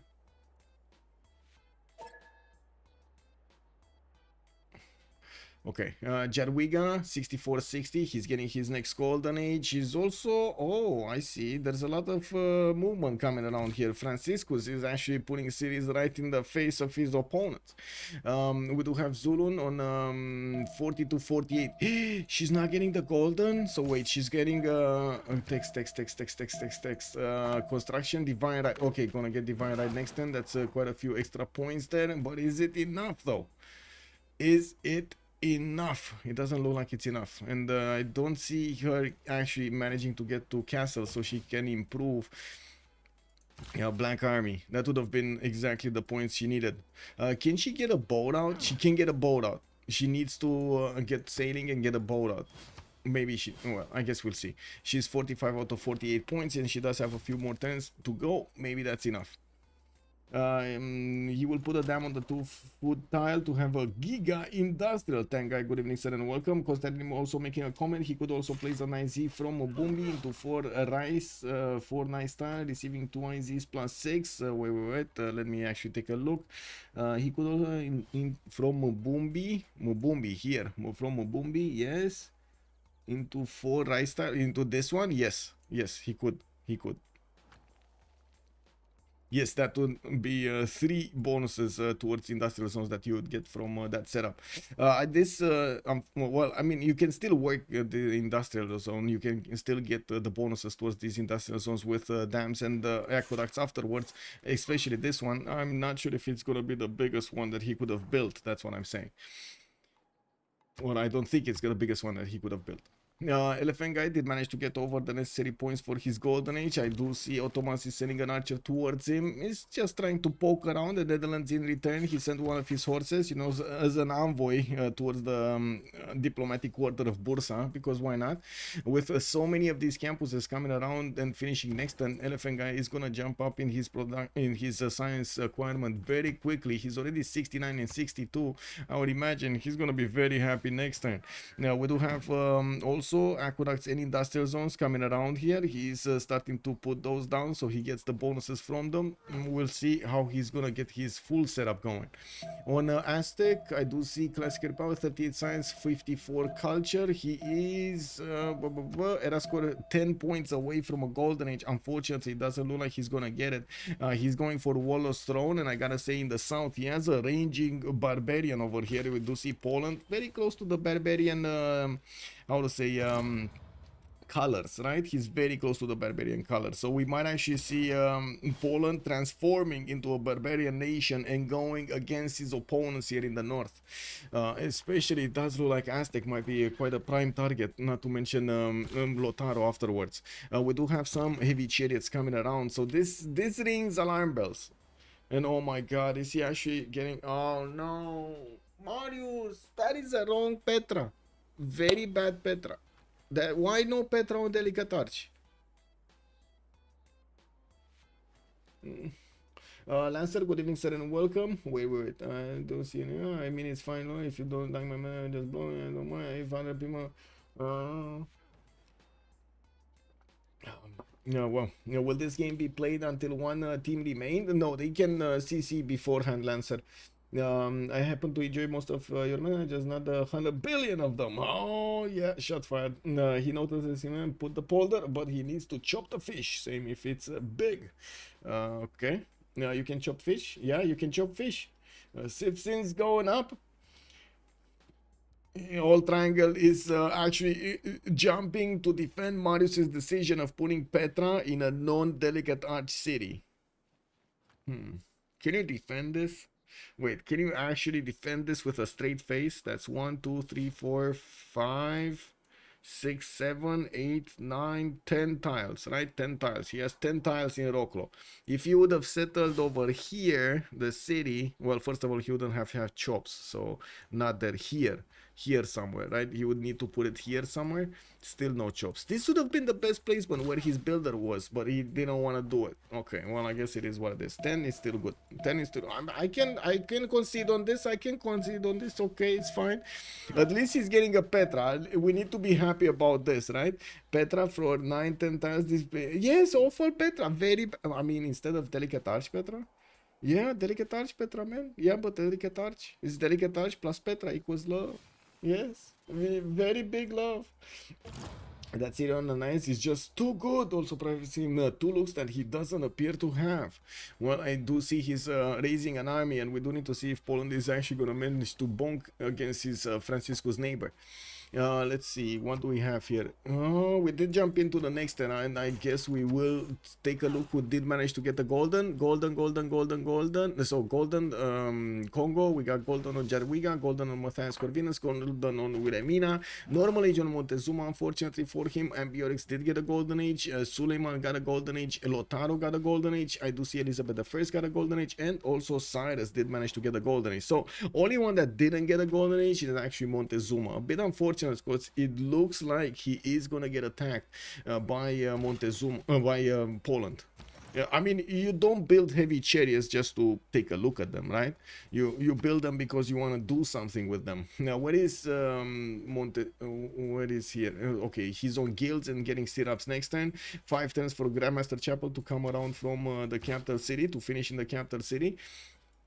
And in the meantime, 5 turns for the Petra to finish. We're also going to have soon a pause for the World Congress to appear, and we're going to see afterwards what's happening. Oh, by the way, Hungary did manage to get a boat. So that was the thing that gave her the extra points.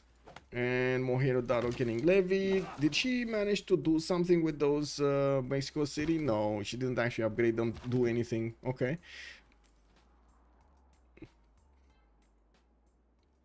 4 turns for a knight here from Ottomans does seem painful to actually get going. He's trying to get a few new settlers, but it looks like he did manage to get a good setup going with his campuses, Gavron Plaza.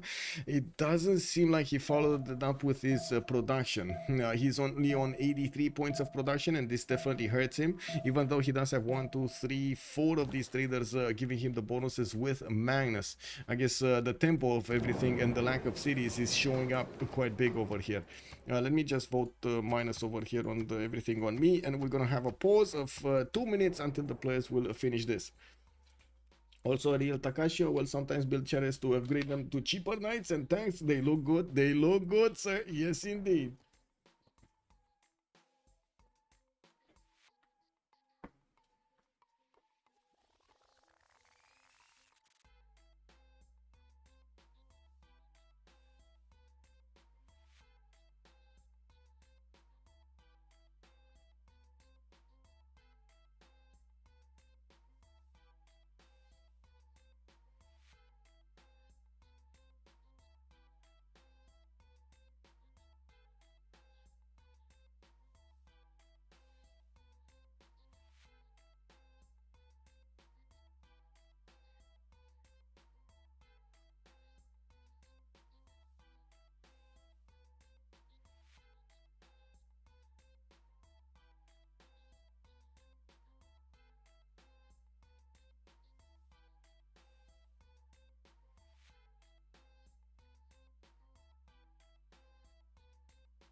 Got time for that toilet time. Can you show, please do Poland, see where is goal? Where?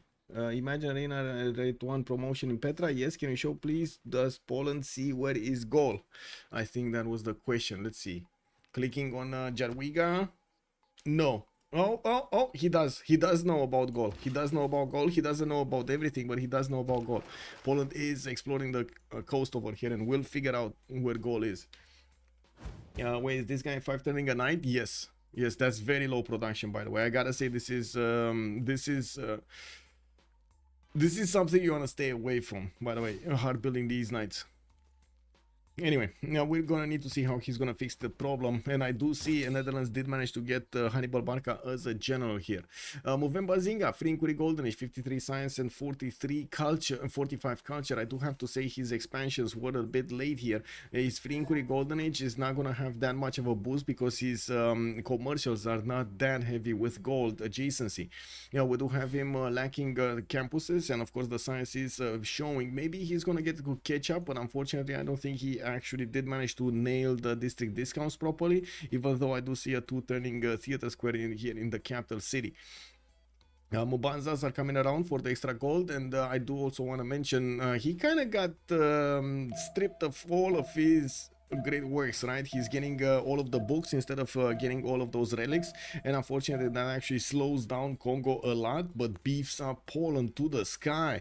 We do have Jadwiga already starting to improve his knights, and I do see 75 science with 123 culture available for Poland, while I do see also 109 gold a turn on him and 166 faith. This is incredible. 206 production. He just discovered Reformed Church and is getting his wing hussars out in 3 turns. He's gonna pop one out from Poznan, while his Petra is also coming around in 3 turns here.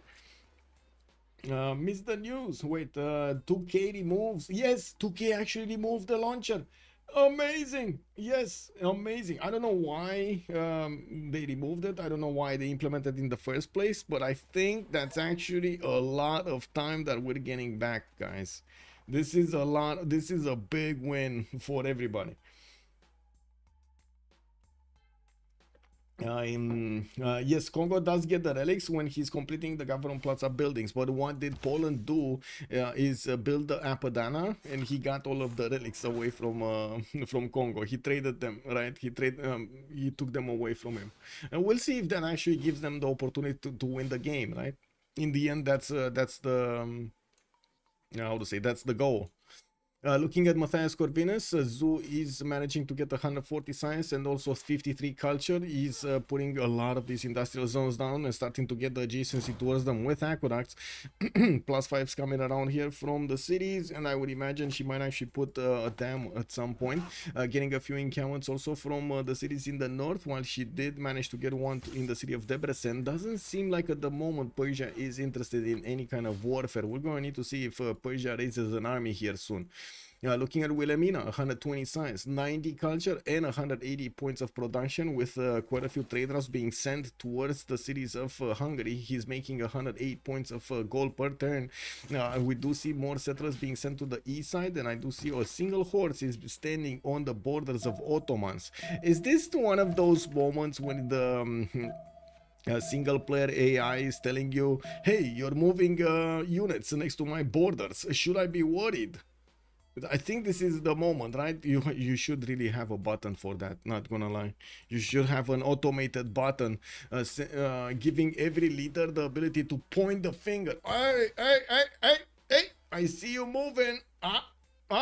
Not my borders. No, go the other way. No. Man, I told you go the other way. What are you doing here? Go. Yeah, look at that. You got rice tiles over there. You got like stone tiles. Go away. Not my silk, man. Not my silk. Commander Kirill, good evening, sir, and also Cool Whip, good evening, sirs, and welcome. Elephant Guy's Nova is bigger than him. Well, Elephant Guy, yeah, it is. I mean, wait. That might be actually Elephant Guy giving a lot of good advices, right? This is Elephant Guy giving a lot of good advices. And there needs to be words everywhere. Getting bored? Uko, good evening, sir, and welcome. I do want to give actually, wait a second, big shout out, right? Let's see. Because I'm pretty sure Elephant Guy is streaming. Isn't he streaming? He's streaming. There we go. Shout out Elephant Guy. There we go. He's streaming actually. Of Thunderius on fair space here now. I just want to say everything that you do is okay. The only problem is that most people watching and wanting to buy know everything that you are saying. Michael's fans are knowledgeable. We don't need you to script it. That's his job. Please understand. Or else you and him in. Okay. I wouldn't be opposed to either of you at all. He accepts. I don't say no to any co-caster. Yeah, that's all fine to me. Yeah. The gameplay looks more professional than yesterday. Nutria, good evening, sir, and welcome. What do you mean more okay, I mean, that's guys, that's a good achievement over here. That's very good achievement. Okay, let's see what's going on. Next. We got Montezuma, normal age, unfortunately, Ambiotics, Pembrushing Voice, 76 science, and 147 culture. He went for Pembrushing Voice, second one, and is building up a fleet. We got multiple galleys coming around here, and it does seem like he might be looking to take out some of this coastal. Some of this goes to the west side. With Poland managing to upgrade his wing hussars, I would imagine Aztec is gonna want a lot more defense, and the only defense that you can actually do against the Polish Wing Hussars are a lot of pikemen with quite a few crossbows behind it. I don't think at the moment Aztec is prepared for the punishment that he's gonna receive. We do have Wing Hussars with +6 intel on opponent's movements. Poland does have a general. Oh no, he doesn't have a general for them. He needs a stronger one. Where is he? Oh, he does. He did manage to recruit Ethelfled. This is good. This is good. Okay. Next up, Suleiman, 111 science, 33 culture, 3 inquiry golden age, still on 5 cities. This is hurting him so much. The lack of cities over here is what's keeping Ottomans quite low. He does have significantly more science than Movember Zinga on the same 3 inquiry golden age, but man, the lack of cities are hurting his production. 99 versus Congo's 132, not to mention food difference, 111 versus 159. I do see Lotaro also 98 science with 55 culture, 2, 4, 6, 8 series, getting his Machu Picchu going, and did manage to put a theater square here of +3 next to Puen Mapu. 166 production, but no military units, only a single horse next to Inapiremapu to fend off attacks, and I'm pretty sure he's gonna see what's going on when Aztec is gonna start losing cities. I'm pretty sure he's also gonna immediately think that Jadwiga is the culprit, right? We do see Otto with 85 science and 65 culture.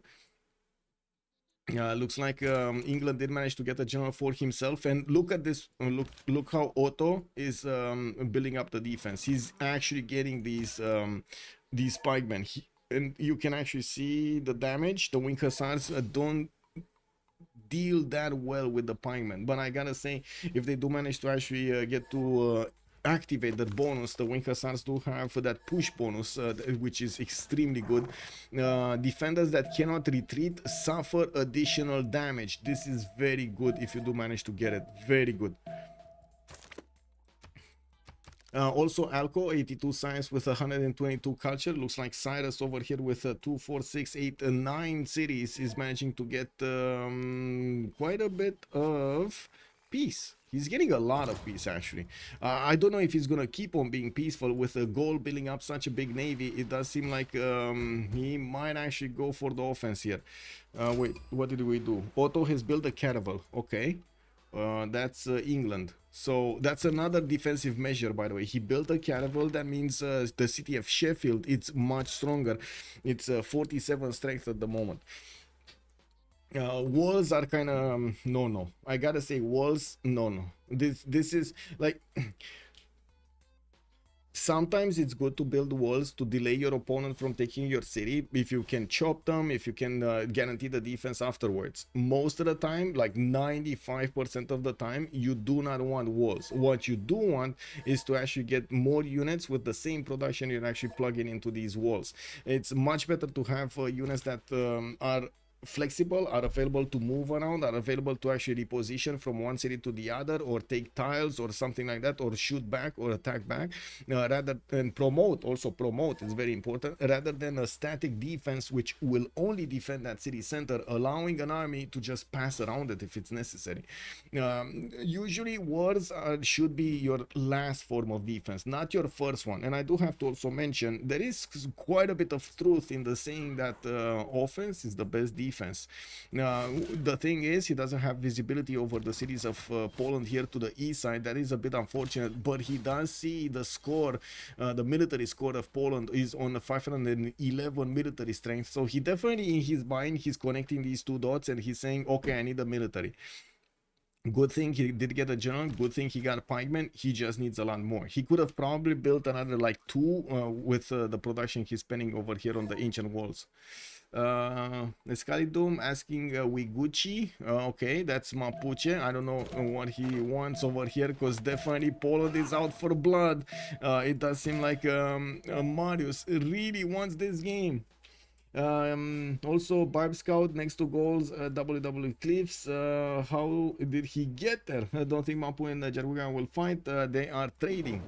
Mapu and Jarwiga, are they trading? I think a goal is trading to Poland. I don't know if they're trading here. Honestly, I don't know if they're trading. It doesn't look like they're actually trading. They got cities on the same seas, but I don't think they're trading. Okay, Excalibur is definitely feeling the pinch over here of the military strength of Jadwiga.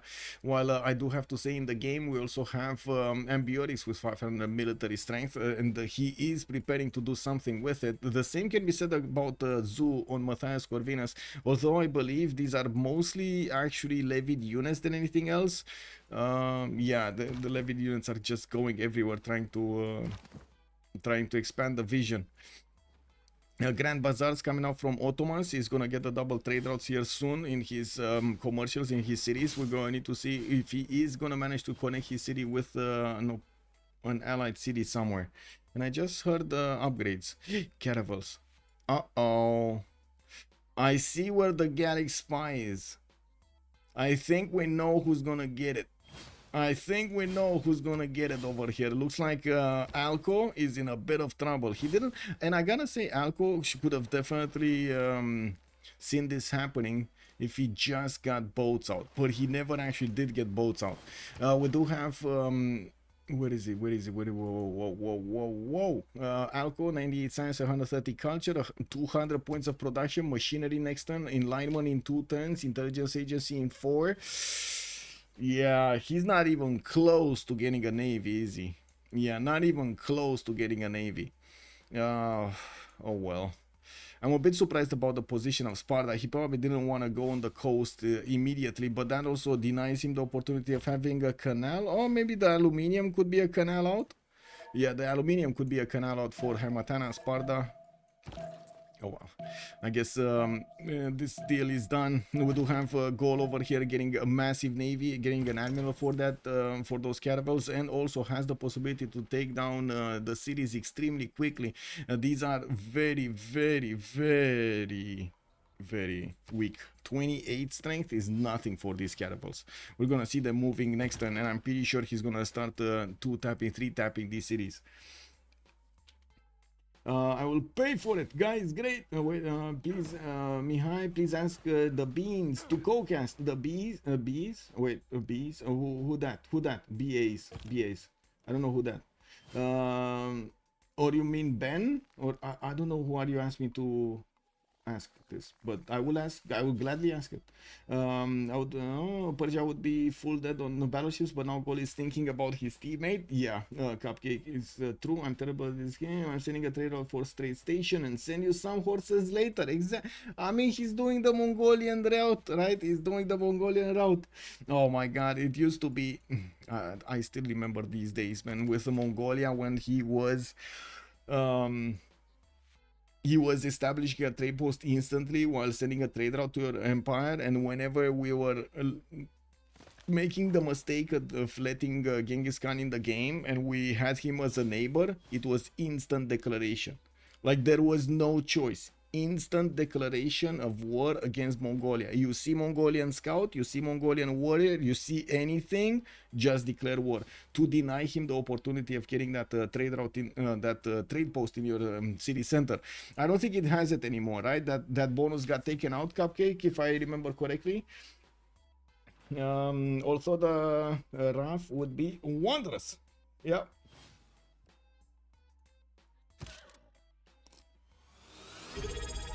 Papa Sparta, good evening, sir. Welcome. Thank you so much for the 24 months. Thank you, sir. Attained his knighthood for 24 months. Sorry I'm so late, sir. Did I miss anything important? Oh. We didn't really have a lot of things important, mostly simming. It looks like right now people got their feet wet and also their feet in the ground over here. We do have an army from Poland which is still debating if he should attack in the north, and it looks like Aztec is bringing more horses to try to fend this attack off. I do have to say the city of Ishtapaluka is rebelling in 4 turns anyway, so he couldn't have kept that city in any case. Unfortunately, he didn't actually nail his golden age, which actually slows down his loyalty acquirement from the population, and as you can see, there are some consequences to that. It is a 2 versus 2 versus 2 versus 2 format. We also have linkage between better players with newer players, even though we probably didn't actually nail, I'm pretty sure we didn't nail the perfect balance over here. The thing was to get the tournament going, see how the first session goes, get the feedback going, go for the second one, and so on and so forth. This is kind of a new format in overall Civ, the overall Civ community.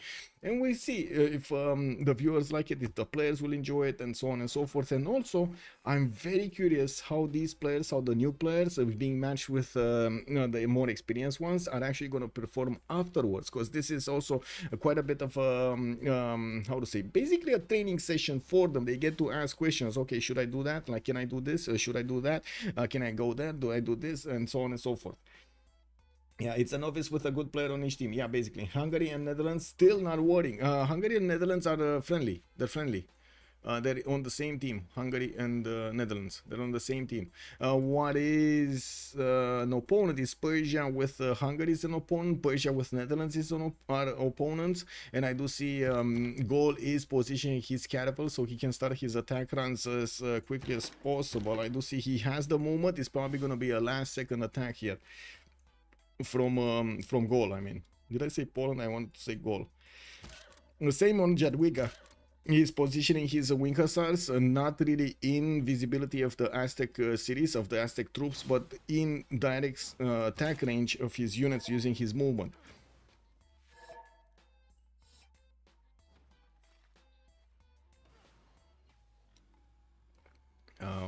Why is Poland trying to make Aztec spread?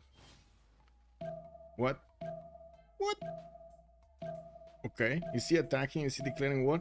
We do have another war. So first city has been taken down, Sharikumis has been taken down, and Tushpa will be taken down. 3 cities immediately erased from the game here, from the Persian Empire, acquired by Gaul. Religion Crusade. Oh my god, he actually wants to. Oh no, he didn't get Crusade. Come on, man. You're playing with my heart, Constantine, over here. I was thinking he's actually gonna have Crusade. Come on, man. And we do have London getting Defender, and I do see Scripture with Cathedral were the last 2 beliefs of Poland being acquired. Yeah, Poland just giving a heads up to everybody in the chat that Alco is getting hit by Goal, and I do see another city will be taken out, Drayahia this time. Persia is trying to build courses, to upgrade courses to beef up his defense. He should have done this a little bit earlier. Unfortunately, this might be a bit too late. We're going to need to see if Goal is going to manage to actually get going. Yeah, it's boats. Yeah, we got the boats going. Choo-choo. Okay, more campuses. Isaac Newton has been picked up by Zoo. Very nice, very nice. We got more science soon to come out of those universities, and of course she's gonna get a free library and a university where Newton is gonna be established. Not for Crusade, for extra yields from stewardship. Yeah. Well, right now I don't know what Poland is thinking. We did have war declarations being sent everywhere, and I gotta say, Gaul is friendly with Aztec. Aztec is, oh, I see what's going on. So if if Poland declares on Aztec, immediately Gaul is gonna declare on Poland, and Poland does have 2 coastal cities, Lublin and Szczecin. I do notice Gaul doesn't have a navy here on the west side, only a single galley that could be upgraded into a caravel. That's about it. He still has a few ones in the core cities, and an extra spy that he actually got back from Persia. He did send a spy here in Sharikumis or Tushpa, I don't remember which, but anyway, one of the cities of Persia.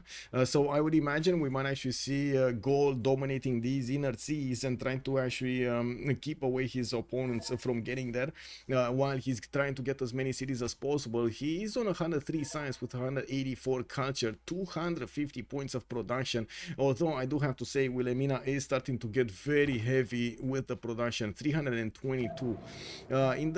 We didn't check this, by the way. Wilhelmina is getting the +4 to the sender. Cyrus will get the culture bombs on the districts, and Wilhelmina did manage to get the Diplo points going.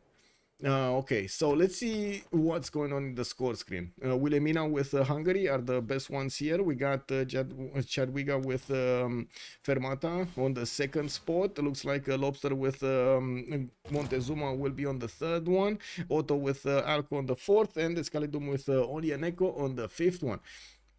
I do see Olianeko is getting 126 of science attendant with 35 culture, still trying to get the cities out. I gotta say this is kind of late. This is kind of late. He should have gone a little bit earlier with the extra series going, and it doesn't look like that definitely is showing up in the results that he has compared to everybody else in the game here. Theater modes is a thing on Twitch. Yes, it is. It is actually working quite nicely. When we get our 2 versus 2 versus 2 versus 2 versus 2 community game, Papa Sparta is asking, sir, whenever somebody's gonna organize it, I'm all for playing. We just need somebody to organize it, and I gotta say, if we are looking for organizers on CPL as well. We are trying to get as many of these as possible. As many tournaments as possible, I mean. Give me a second, I had some messages.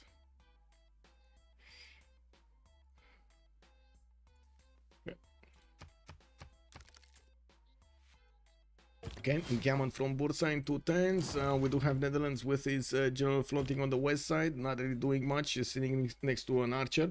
I do also notice Poland is... I don't know what he's doing, honestly. He's just sitting over here. Is this Marius being afraid of Aztec? This kind of looks like it's Marius afraid of Aztec, isn't he? Yeah, he's afraid of Aztec, guys. He doesn't want to deal with Aztec. Too strong. Aztec Francisc is too strong. Marius BW has his wing hussars. He can't do the damage. He doesn't want to, man. He knows the repercussions will come swift out of the Gallic nation. Lobster is sitting over there with his... how do you call the arms of the crabs? How do you call the arms? You know, beep beep beep beep beep beep. One day I want a 2 versus 2, but the Eleanor together, King Shi together, the Vigi together, the Teddy together, and everybody together. The Congo together. Congo. Yes, yes. Princess. The princess, the claws. Ah, there we go. The claws or the princess. Oh, thank you so much, Antino. Merci beaucoup, monsieur. The pincers. Okay, the claws or the pincers. He has his. I mean, I guess out of all of those, claws has the best string of it. Pincers doesn't seem like it's the right. It doesn't strike any fear. Claws though. Oh, he's getting the claws going. Let's actually see if he's gonna get those claws into Poland soon. Now we do have Lobster still keeping these cities. He did send James of St. George to build the walls to defend from the counterattack of Persia, and he's working on taking Trachia. We do need to see if Lobster is gonna manage to get something to deal with the walls. You do see how hard it is for these catapults to actually do the damage, but slowly the wall damage and the wall is gonna go down past the 50% mark, and when it does that, it will deal significantly more damage to the garrison health. It does also seem like Netherlands did manage to get his universities up with new industrial zones coming up. I do see Elephant Guy did jump up to 400 points of production, significantly bigger than Ambiotics 264. We also need to see if Jadwiga is gonna get to keep his tempo. At the moment, if he's not gonna take cities, he is gonna lose that first place.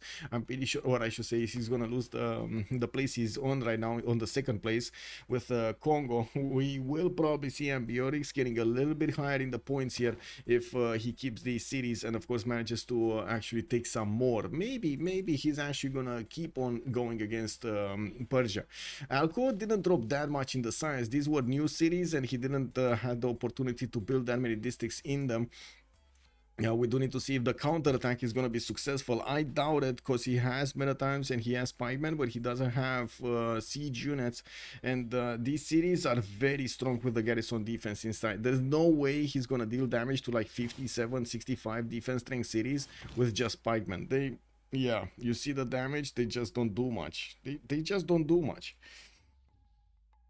Toku and Rome would be the best team possible. There might be. There is a decent chance for Regis victory if nobody pays attention. There is. I'm not gonna lie. There is a serious chance that Poland might. Oh my God, he's actually doing this. Look at him going with the missionaries. 1, 2, 3, 4, 5. He's making. Oh my God, he's having fun. We do have a spy coming around from his eastern settle, and I do notice he is sending them to convert Aztec. We will need to see if he's going to manage to convert the other nations in the meantime. There aren't that many religions, only 2 of them, and Taoism over here is for England. Did he get, I think he actually got Stonehenge, right?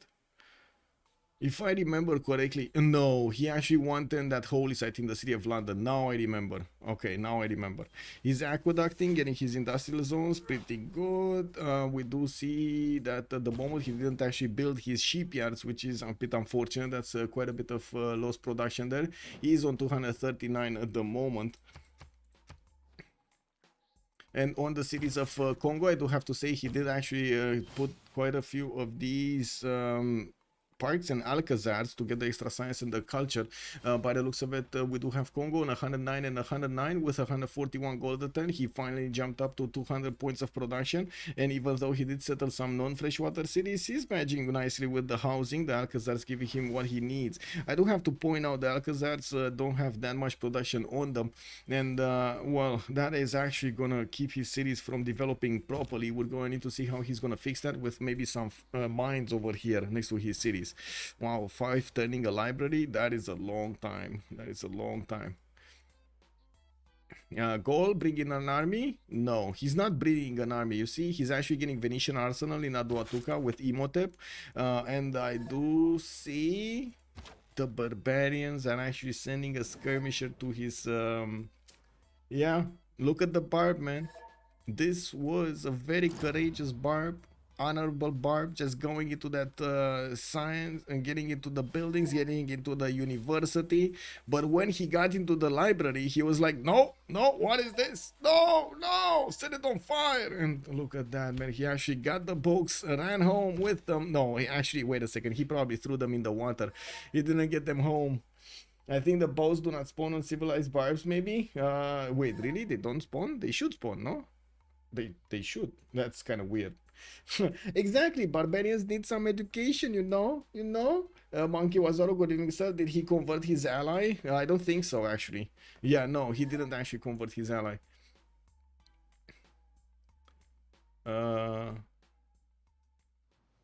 You had 4 coastals on my sea. I can't let you build up. Alco is saying, sure, now you spend the game until I die defending them.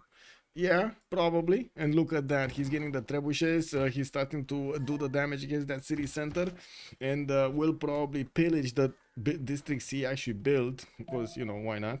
Let's see if he's going to manage to get enough damage done against Sharikumis.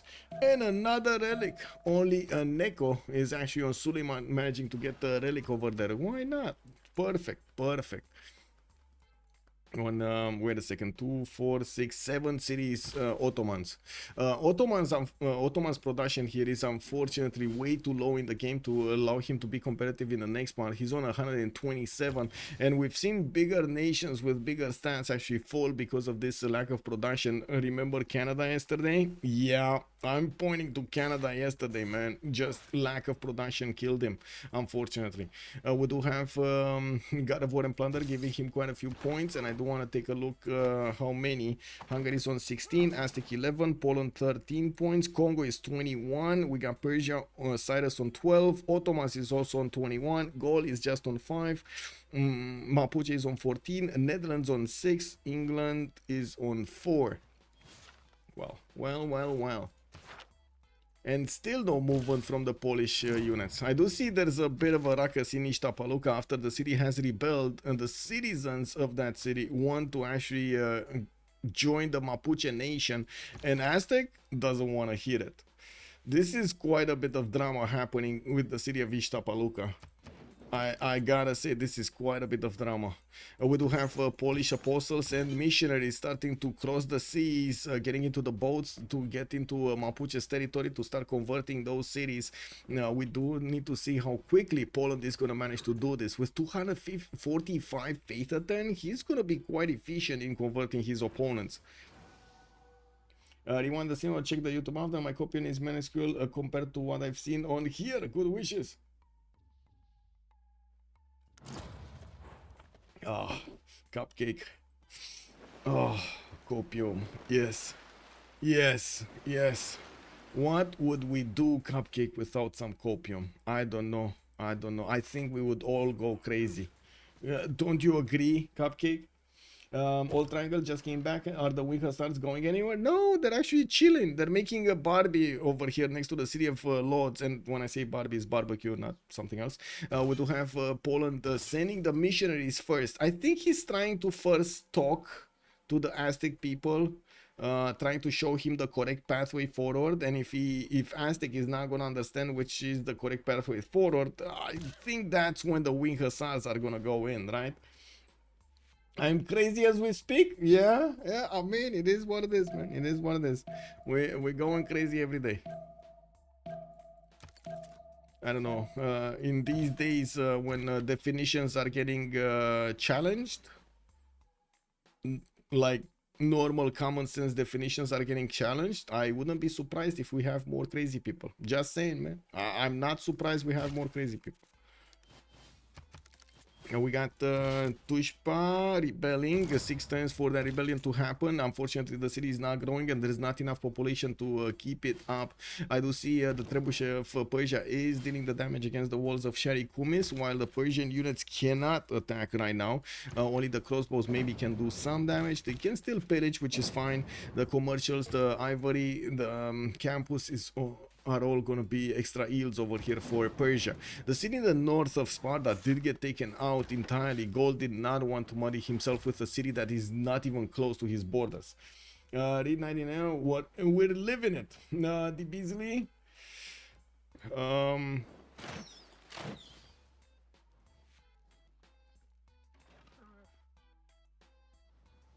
I didn't read 1984, but it's I'm gonna take a look at it. Is it anyway, I do have to say I've seen on YouTube like 15 years or 10 years ago, 10 years, yeah, 10 years, 20, 12 years ago, there was a channel from Australia that nailed everything. This is incredible how much information, how much behavior patterns that channel actually managed to nail. Incredible. I'm not gonna say it out here, but we can talk it on Discord. I'm sorry, I don't wish that for... wait, does Poland have a religion that gives her per pop or per city bonuses? Yes, he does have... oh my god, the commercial one.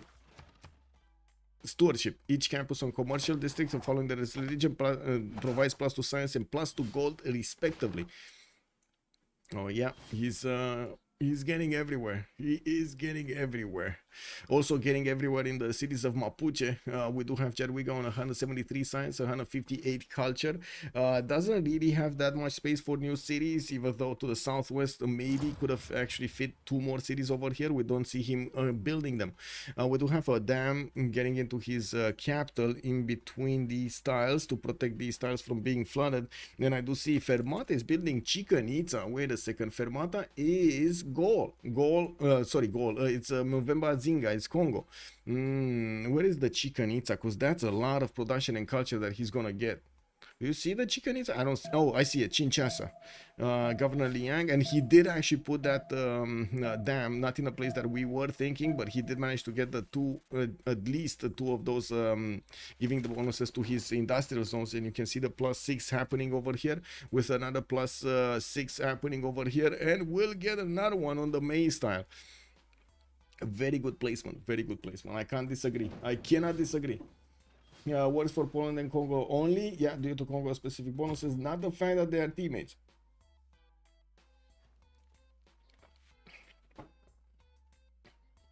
Yeah, it only works for the initiator, not for the other ones. Yeah. Okay. We have anything here? Ancient walls coming up. I don't know why he's... oh, I think he's trying to defend against Gaul, right? There is a barbaric corsair, but that city of Halep does seem like it will be taken. Ottomans is not gonna be allowed in here. We do need to see also if Lotaro is gonna allow these Polish missionaries and the apostles to get in, and it looks like he is. He didn't even challenge the city of Ishtapaluca.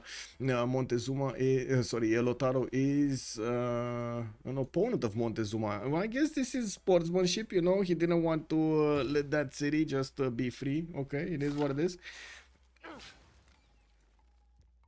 Didn't like stewardship. Yeah. Orwell would be shocked if alive today, or maybe not. Oh my God, so many people would be shocked if they would be alive today. Yes. Yeah. Guess it takes all of our effort to stay sane in the world, right? Oh. Forbidden City finishing up in Amsterdam. We do have quite a few workshops also finishing up, and industrialization has been discovered by Wilhelmina with 300 science, 200 culture, and 500 points of production. It does seem like Elephant Guy is simming to the sky. We do have some muskets deployed to the west side, so he's telling Ottomans, no, you're not coming into my territory. While I do see Hungary in the southeast is just getting her sim up very nicely with we got Angkor Wat coming up in 3 turns, gonna give her quite a bit of a massive points boost. There are only what 42 points difference between team 3 and team 4 on the top spots. That's quite close, and I gotta say, Jarwiga over here will need a lot more cities if he wants to challenge Wilhelmina in the late game.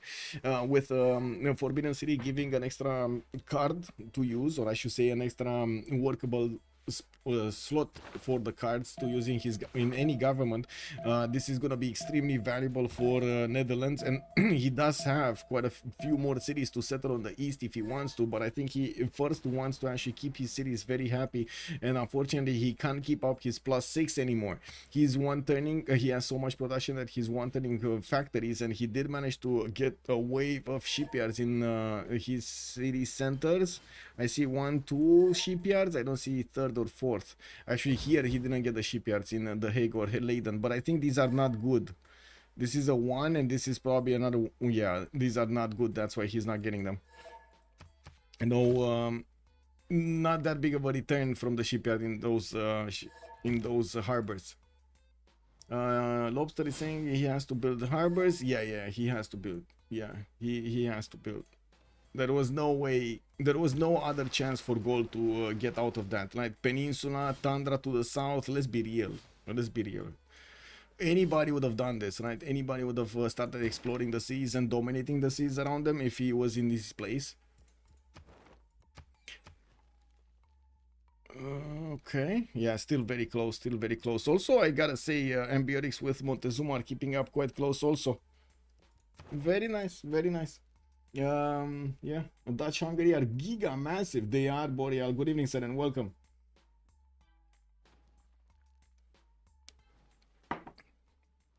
Okay, we do have some courses coming around here from Alco's side, and I do see some of them are moving towards the north. Interesting.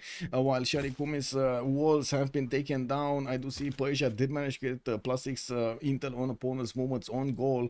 It was the other way around, actually, a bit earlier, right? Goal had a +6. Now it looks like it's not there anymore. Now, we didn't have goal attacking the cities of Ottomans in the north. Looks like we got some trade routes being sent towards the south. Maybe he is actually trading with goal here. No, he's trading with Mapuche. Come on, let's be real. Reina cities over here, definitely trading with Mapuche.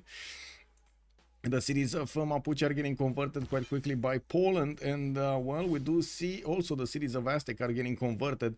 In the religious screen, I would imagine we can actually see how many cities did get converted. Otto has 1, Jarwiga 1 out of 11. So we're going to need to see how quickly this number is going to go up here in the next turns. I'd also notice we got 4 more turns until the next World Congress, and there will be no more free inquiry, no more Pembrasian voice in the next one. Still monumentality available for them. We're going to need to see what they pick. And looking at the ERA score screen, Elephant Guy did manage to secure his golden age. Francis is very close to securing it. This time around he's only 3 points out, and well, maybe he's gonna get it, maybe not. I'm not sure. Honestly, I'm not sure if he's gonna get it. We'll see in the next 4 turns. I think he just needs to get a boat, right? I don't see a boat from him. Anyway. Now we do have Gallic frigates starting to come around from his cities, and privateers from the Recorteron, so he can shoot back at these units that are attacking his newly gotten cities from Persia. We're going to need to see if he does manage to get enough firepower to push back any unit that Persia is sending against him.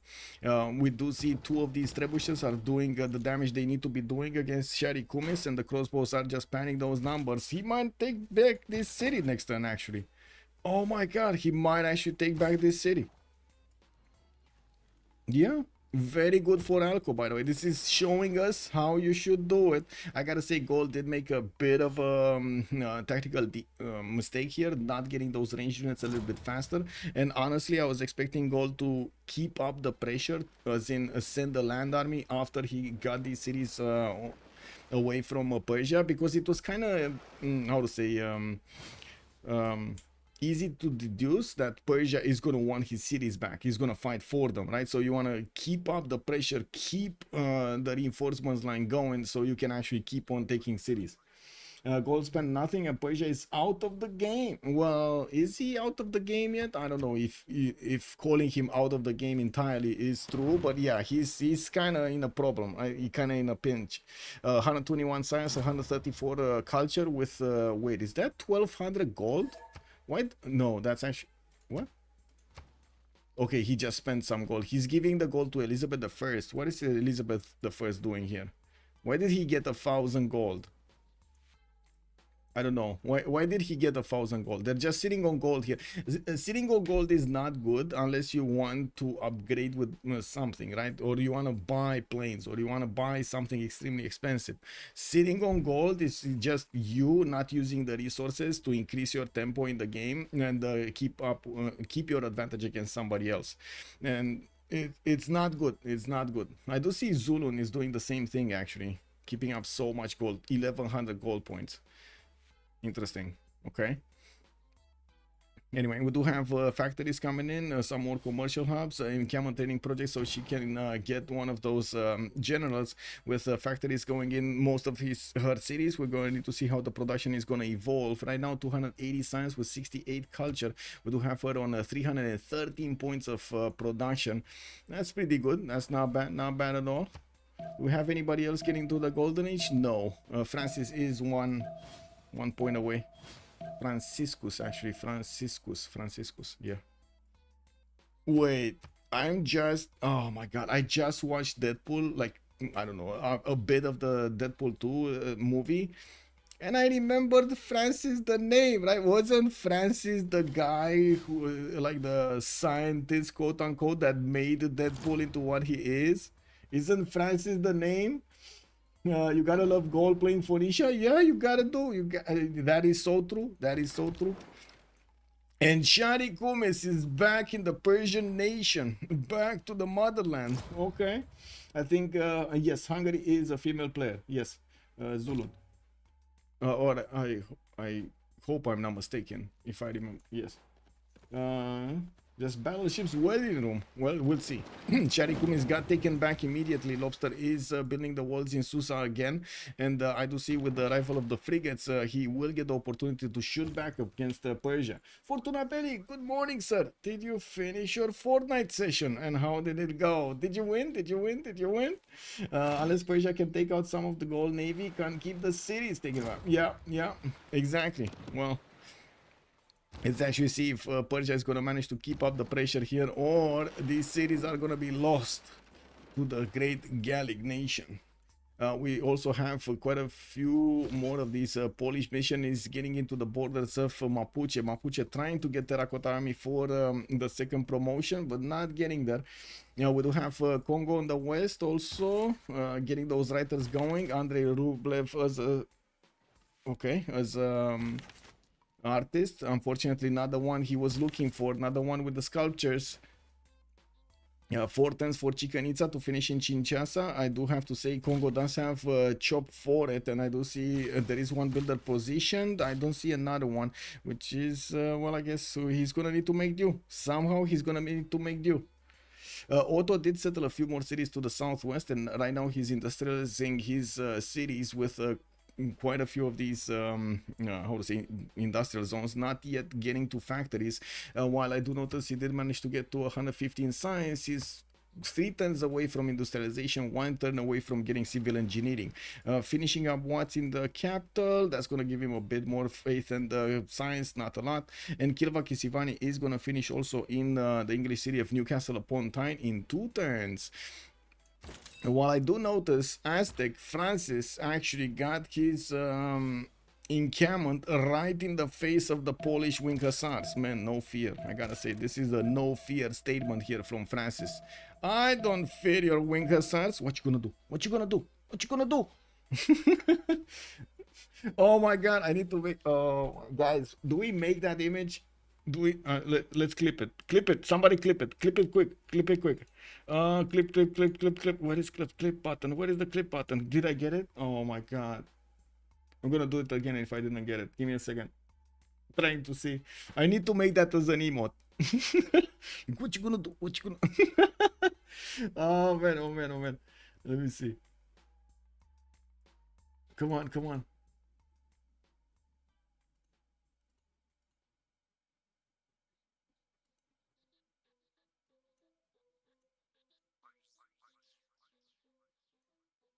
Ah, come on, I don't see it. It's the last minute or so. Oh, I see it. I see it.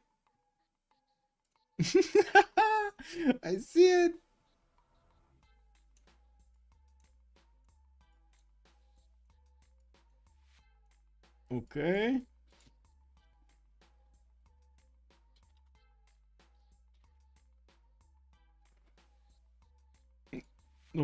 Okay. I got it. What you gonna do? Let's see. Just occurred. Okay. 1 win, a new season. Very nice. Been looking in the last 20 minutes watching. Gold mine had just raised those Persian cities, so the elusive religious victory beam on the cards. Yes, it is actually getting in the cards right now. Poland is trying to convert as many cities as possible, converting Mapuche and Montezuma at the same time. He's gonna have a bit of an issue with England. I'm pretty sure immediately when Otto is gonna say this, he's gonna ask Alco what to do about it, and he's gonna be like, take out those missionaries, don't let them in. And we're going to see if a war is gonna be declared here. I was hoping that you could show if Congo got converted for reliquaries. No, he didn't. He didn't actually get converted. I think I showed this, but yeah, he didn't get converted at all.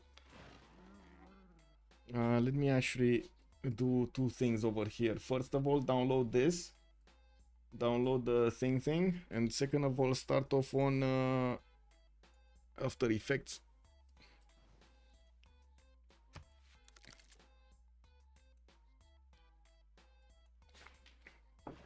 There we go. Wow, 2 turning Kilvakizivani in the city of Amsterdam. How much production does this city have? It's 200 points of production. I mean, that must be Governor Magnus vertical integration quite quickly acquired there. A rule value also getting built in Leiden, and I do see Elephant Guy is discovering scientific theory. He's not far away from actually getting his lab. 719 points of production with 367 science and 250 culture. He's in a pen brush and voice golden age, so that science is going to be his next turn. When we're gonna pop into the next era, we're gonna see quite a bit of science being shaved off and culture being shaved off from these players. Wait. Oh, there we go. New project. What was it? 112? I think it's 112.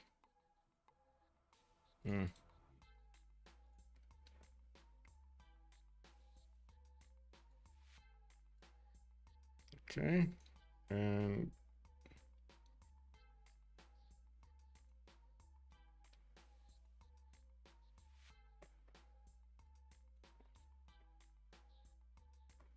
give me a second. Just doing stuff here.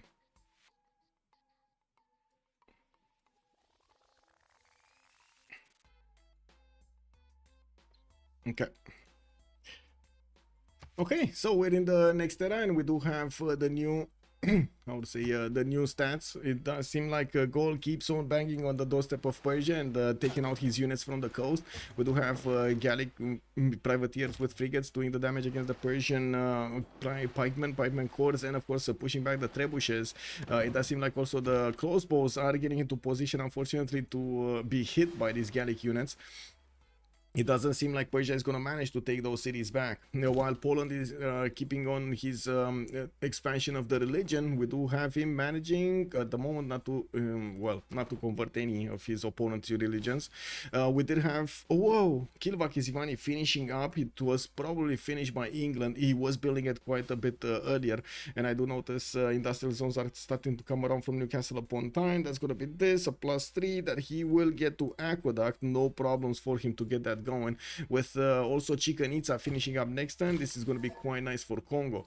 144 science. By the way, Congo doing nice. He's doing nice. 144, 150. Okay, not as nice as the other ones, but he's doing it, right? He's expanding. He's not getting pushed right now. He's getting science. He's getting culture. He's doing well. Getting Chichen Itza is going to be quite a massive improvement, but I gotta say, he needs to somehow get a lot bigger. 300 points of production. He definitely needs industrialization. I don't think he has it. Oh, he does have industrialization. Wow, look at that 2-4 tile over here. Very nice from Congo. I like it. Can you check culture victory progress? Yes, culture victory progress is 14 out of 66 for Wiga. But I mean, it's goal in the game, man. How are you gonna push culture? Oh, and also Wilhelmina in the game. I don't know if that is easy for Jarwiga to push the culture. We're gonna come back in 2 minutes when we're gonna see this after we're gonna see this congress, and we're gonna need to see how the players will evolve. And I gotta say, we're coming up close to the 50 likes on YouTube. We are on 42. Thank you so much, everybody, and I hope we're gonna get to more than 50 today. Thank you. Let's come back after the pause. 2 minutes.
Right on time. So it doesn't look like the moment Poland is moving anywhere with his military, it doesn't seem like he's interested in anything other than just converting his opponent's cities.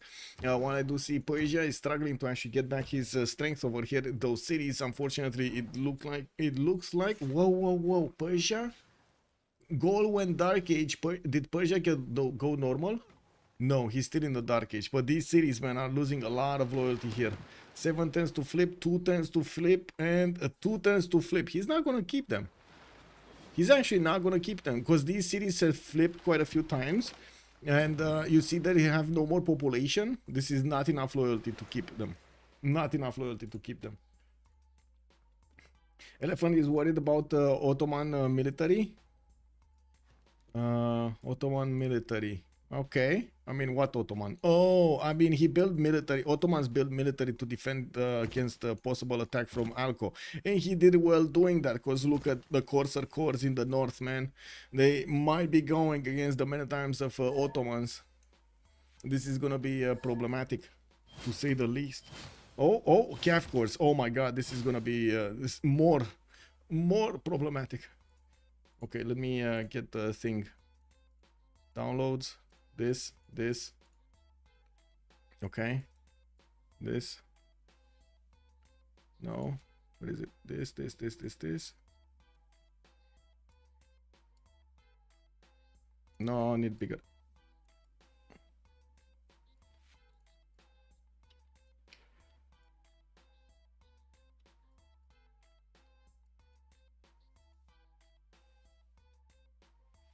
Oh, wait. I didn't get the... What? Oh, I know what it is. I know what it is.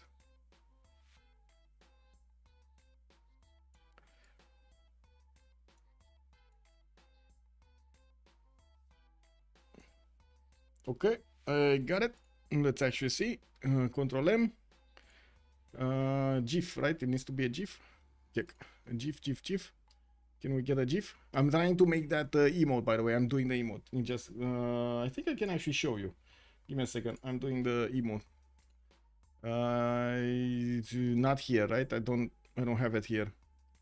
No, it's not here. I need the Q in thing. By the way, totally new hard drive. So yeah, I don't have that much on this one. I don't have anything on this one actually. What you do? What you gonna do? I need a better. Can we have some suggestions? It has to be a GIF, not a GIF. Yes, Machiavelli. Good evening, sir. Yes, that is true. But I think I need to get a media encoder to actually do this. Can we get some suggestions on how I should name the GIF, how I should name the emote, so it's easy to understand in the chat? I'm pretty sure. Also, hi, She Warrior. Good evening, sir, and welcome. Pillage party. Let's go. Okay, this one delete. Yes, I don't need that one, and this one needs to be animated GIF. It should be fine.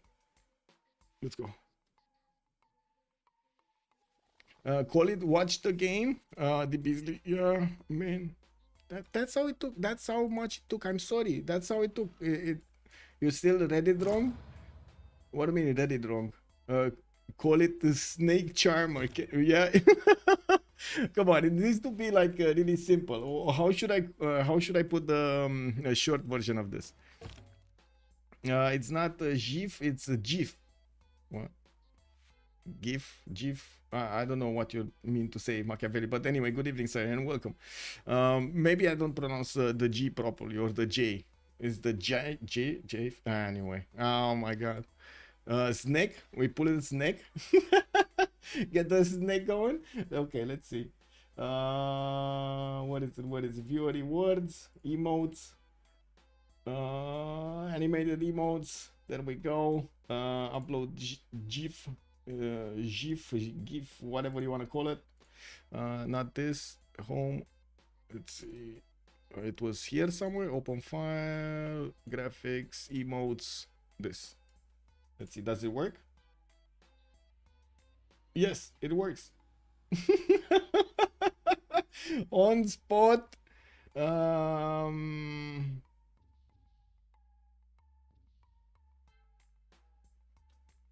Triggered. No. What did you say? I don't know. I think shake is better. On spot shake. I think shake is better. Don't you agree shake is better? Okay, there we go. I'm uploading right now. So guys, refresh the page and you got it. Refresh the page and you got the new emote. Let's see. Shake. Yeah, there we go. New emote going live right now. Let me turn off the screen so you okay, there we go. We don't get mixed with this. The Jiffy peanut butter. Yeah, you pronounce like the G as a J, which is not correct. Okay, thank you, Machiavelli. Yeah, there we go. There we go. The shake is on.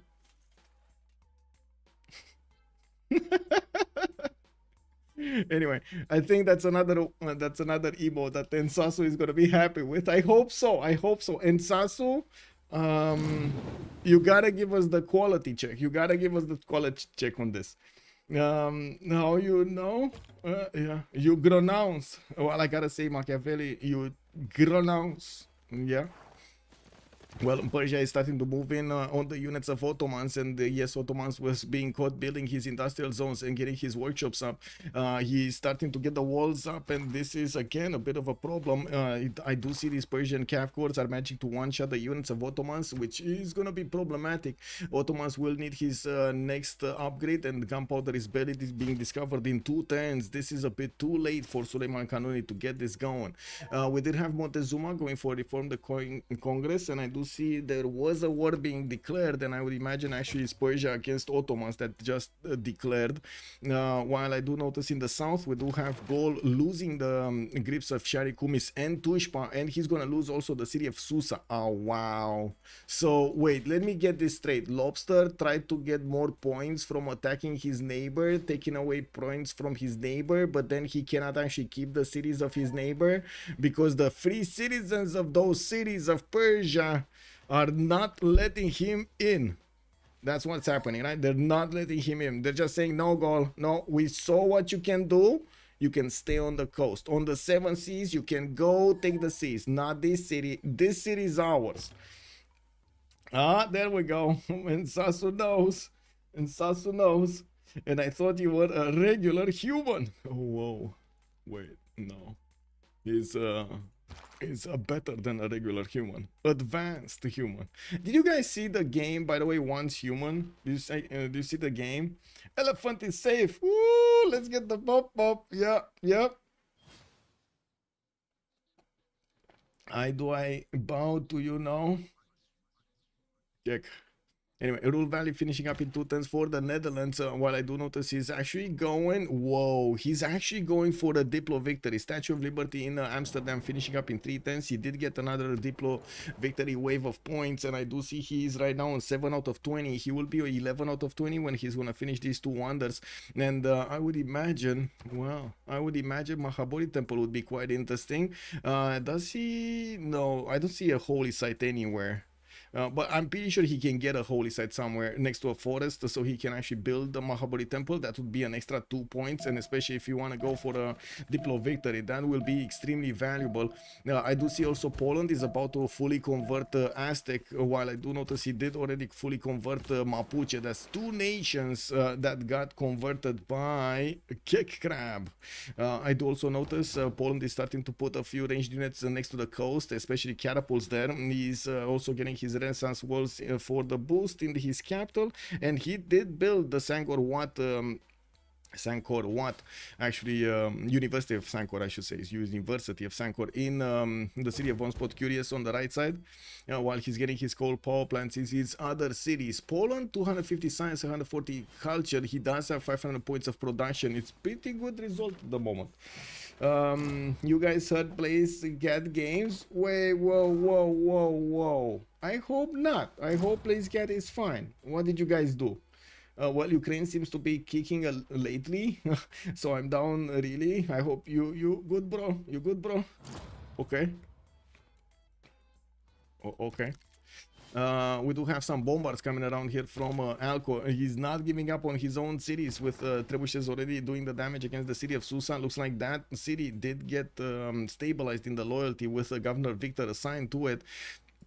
We do have actually a Hungarian spine. Zoo is oh my god, Zoo might actually get her tail over here in the city of Susa with that spy. After she's gonna gain sources, maybe she's gonna do guess what, lower the loyalty. Oh my god, the mission over here in Susa. Yeah, we'll see. Now, with Janissaries available for Ottomans, now the Persian units, they do still do the damage against the Janissaries. It doesn't seem like these guys are in their correct tech side. We do have the Persian Cav cores way stronger than the Ottomans' defenses. Now, with the walls going up in one, it does seem like Persia will probably get more pillages than anything else. And I do see him actually not fully pushing. There were a few units from Ottomans that did need to retreat. And, well, we're going to need to see what he's going to do with them if he does manage to put up a defense. With also Congo finishing up his Chichen Itza, he's getting all of that extra culture and production on these rainforest tiles, put a lot of lumber mills in these rainforests, and well, we're going to need to see if he's actually going to manage to get that culture up. I'm pretty sure that is what Jadwiga is asking. Yeah, we do have Jadwiga with 19 out of 76 to get the culture victory, but I'm pretty sure he doesn't manage to get there that quickly. With Statue of Liberty getting 210 here in the city of Amsterdam, and also in 310s, we're going to see Potana Palace finish. Netherlands is going to get higher than the halfway point of the Diplo of victory points. We do have also Oxford University being built in Netherlands territory, and I do see he did finish Ruhr Valley, and I'm pretty sure he's going to use Filippo Brunelleschi to beef up, or I should say help finish the Oxford University. Eindhoven, oh there we go, this is the Mahabodhi temple, the 2-2 forest over here. This is gonna be the Mahabodhi temple. He's getting one holy site in Eindhoven. He's gonna need the temple in there with the shrine, but then he's gonna get to build the Mahabodhi temple. Do we have any more words, or are we just watching here? Well, I guess Gaul is still fighting in the mud with Persia. And then we do have Persia fighting also Ottomans, while everybody else is just playing their game. By the way, Poland and Congo did manage to get the first spot away from Oh, wait a second, I'm not watching the correct screen. Never mind. Okay, so first spot, Wilhelmina and Hungary. Second team, we do have Jadwiga with Vemba Zinga. Lobster with Aztec is going to be on the third team. And we do have Excalibur with Oli and Neko on the fourth. And also Otto with Alco on the fifth one. This is because Alco and Otto did get attacked by Gaul. And you do see how much it actually hurt him losing those cities in the south. Yeah, Eclitian, good evening sir, and welcome. It's still alive. Yeah, it's still alive. Yeah, war is hell. Yeah, it is. Yeah, it is hell. And to be honest, the temperature, the sun is not helping either, right? Sending to us so much heat. Oh my god. Ooh, planes, aerodromes coming around here from Netherlands. Okay, and I do see he did manage to get an ironclad. That's a lot of defense on his garrison strength. Yeah, we do have Hungary starting to deploy a few hussars to the west side, and some black army is ready to upgrade into hussars if need be.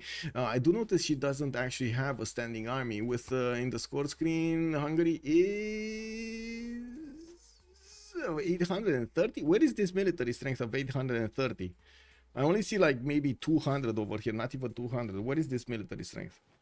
Mexico City is not getting levied. What did she levy that she has so much military? Okay, no, not these.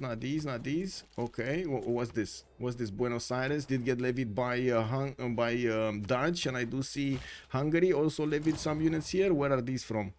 Yerevan. Okay, so she levied Yerevan, but that's only like 3 units. That's not going to be that much. Maybe some cities in the south. We got a horse there. That's not it.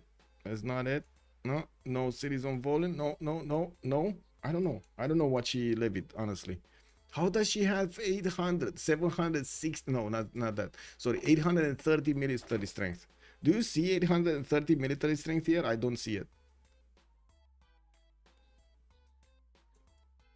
That's kind of weird, isn't it? It's kind of weird.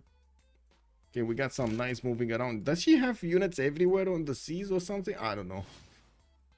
Anyway, the games are pretty coin flipping based on whether you spawn next to your ally. No, is there a bias? Well, I guess there are some biases. For example, Congo would do quite well with Brazil if it spawns next to it, because both of them are going into the equator. You might get some biases from the civs, but rarely. very rare, actually, quite rarely. Finally, we do have a city of Congo being converted to the Kekap religion. That's gonna give Congo over here an apostle to keep on converting his cities. Kewila did get converted, Mubumbi, Kinshasa. He just needs to convert the cities on the west side of Mupinda, Mubanza Congo, Bujimai, Mubanza Mubata, and the cities in the north here, Mubanza Mupangu, and what is this, Mubwila.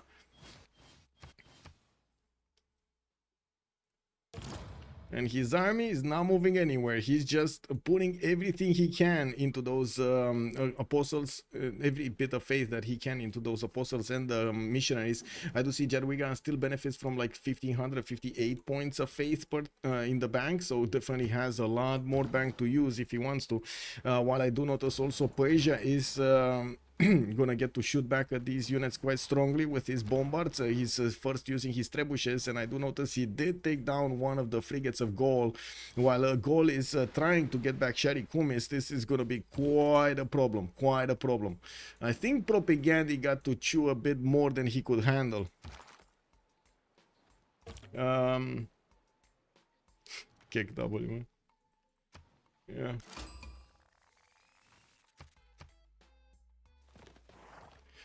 Did we have Wilhelmina managing to get to labs? He was so close to labs. Did he get to labs? I don't see labs. Wait, no, they're not in. They're not in. Oh, his replaceable parts in 2 turns and mobilization in 2. He's gonna finish Oxford in next turn probably. Filippo is just there about to finish it. Holy Side Prayer projects coming out from Eindhoven, and I would imagine he could actually spend a bit of gold. They have so much gold. Look at that, 2,000 plus gold in the bank for Matthias Corvinus and Wilhelmina. While on the other side, Lobster and Francis are also gonna benefit from their own 2,000 gold in the bank. I'm not sure what they're doing with it, but they definitely need to do something with that gold. Try the apps, kick W.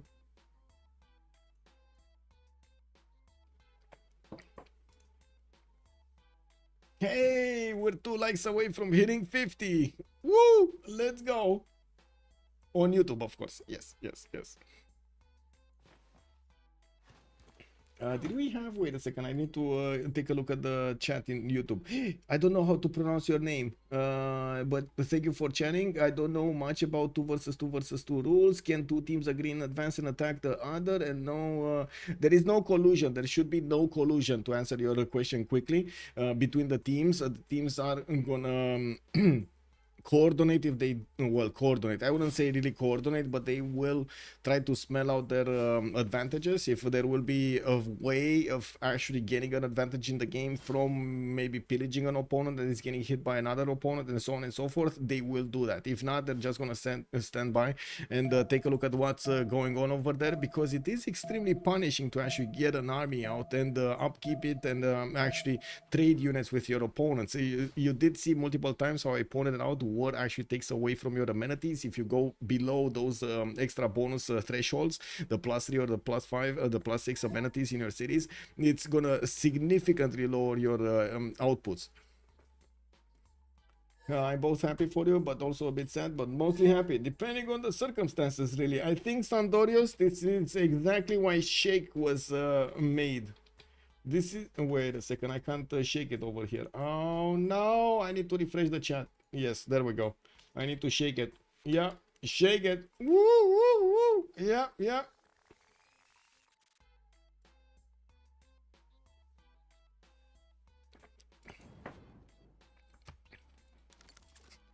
Planes coming out from Escalidum. At the moment, I do see he just got a few aerodromes, and that's about it. His coal power planting his industrial zones and getting his factories finished. He's still quite far away from getting the same production capabilities of his opponents. We do have him on 517, and he does need to reach this amazing number of 725. He did manage to do quite well, actually, in considering the circumstances. I do have to say he was kind of spared by Poland not attacking into him at the wing hussar timing. That would have been quite a massive massive breach into the Empire of Aztec.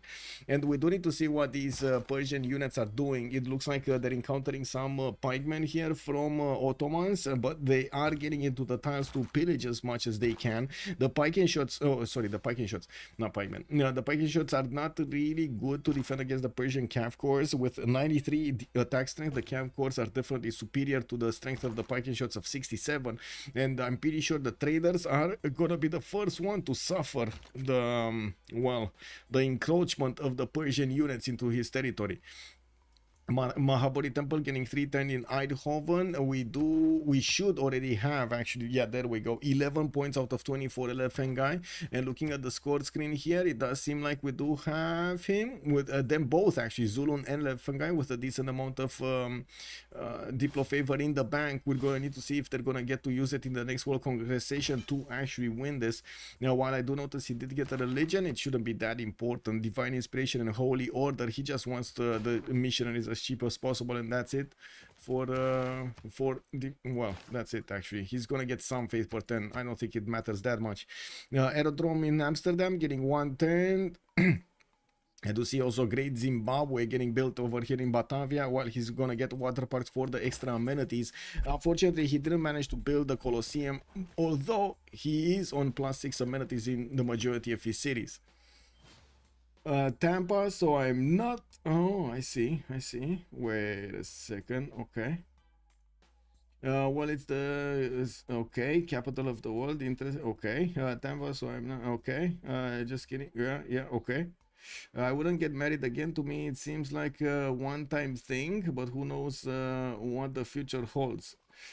The Beasley, I don't know. It seems like how to say, the auto mode is hitting everything, basically, almost every word. I do try to micromanage the auto mode, but it's yeah, it's hard for me to also know all of the words. Imagine I'm from Romania. I don't know exactly the I know the words that are here, extremely how to say, emotionally charged, but I don't actually know about all of the world, the regional emotionally charged things. Yeah, we need the Maracana, Maraciana, Estadio de Maraciana, right? Or something. It has that cedilla above the sea, right? Anyway, let's see what's going on. England did manage to put another city to the north and expanded his defensive position with pikemen. Now, I do notice in the lands of Ottomans, we do have these Persian cav corps just running around everywhere and pillaging the tiles. Unfortunately, that actually will slow down significantly Suleiman from getting higher in stats. Now, while Wilhelmina is going to discover his chemistry next turn, I would imagine he's going to need to keep one of these flat tiles for his or say for his space victory. He needs his spaceport. And wait, am I seeing this correctly? This is a 7 food 4 production 5 gold point polder. Whoa, this is pretty poggy woggy. I like these polders, man. These look very good. Was there was no Auckland in the game, right? There is no Auckland in the game, and he's getting so much production. Imagine if you would have had Auckland also. Kick double, man. I'm from North Carolina, Southeast. Use that word from time to time. I see. Okay. Yeah, the polders, man. Amazing. The polders are amazing here.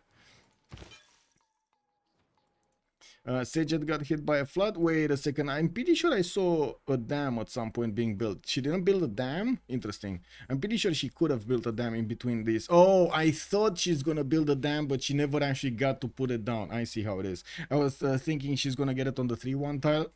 Exactly, to protect herself from this scenario. We do have a few more units appearing on the west side. Hussars are ready to bonk against Persia if need be. While I do notice Gold did not manage to get back Shari Kumis. That city is still flipping back to the Persian nation. Tushpa, though, wants to be free. Well, who can argue with them? Yeah.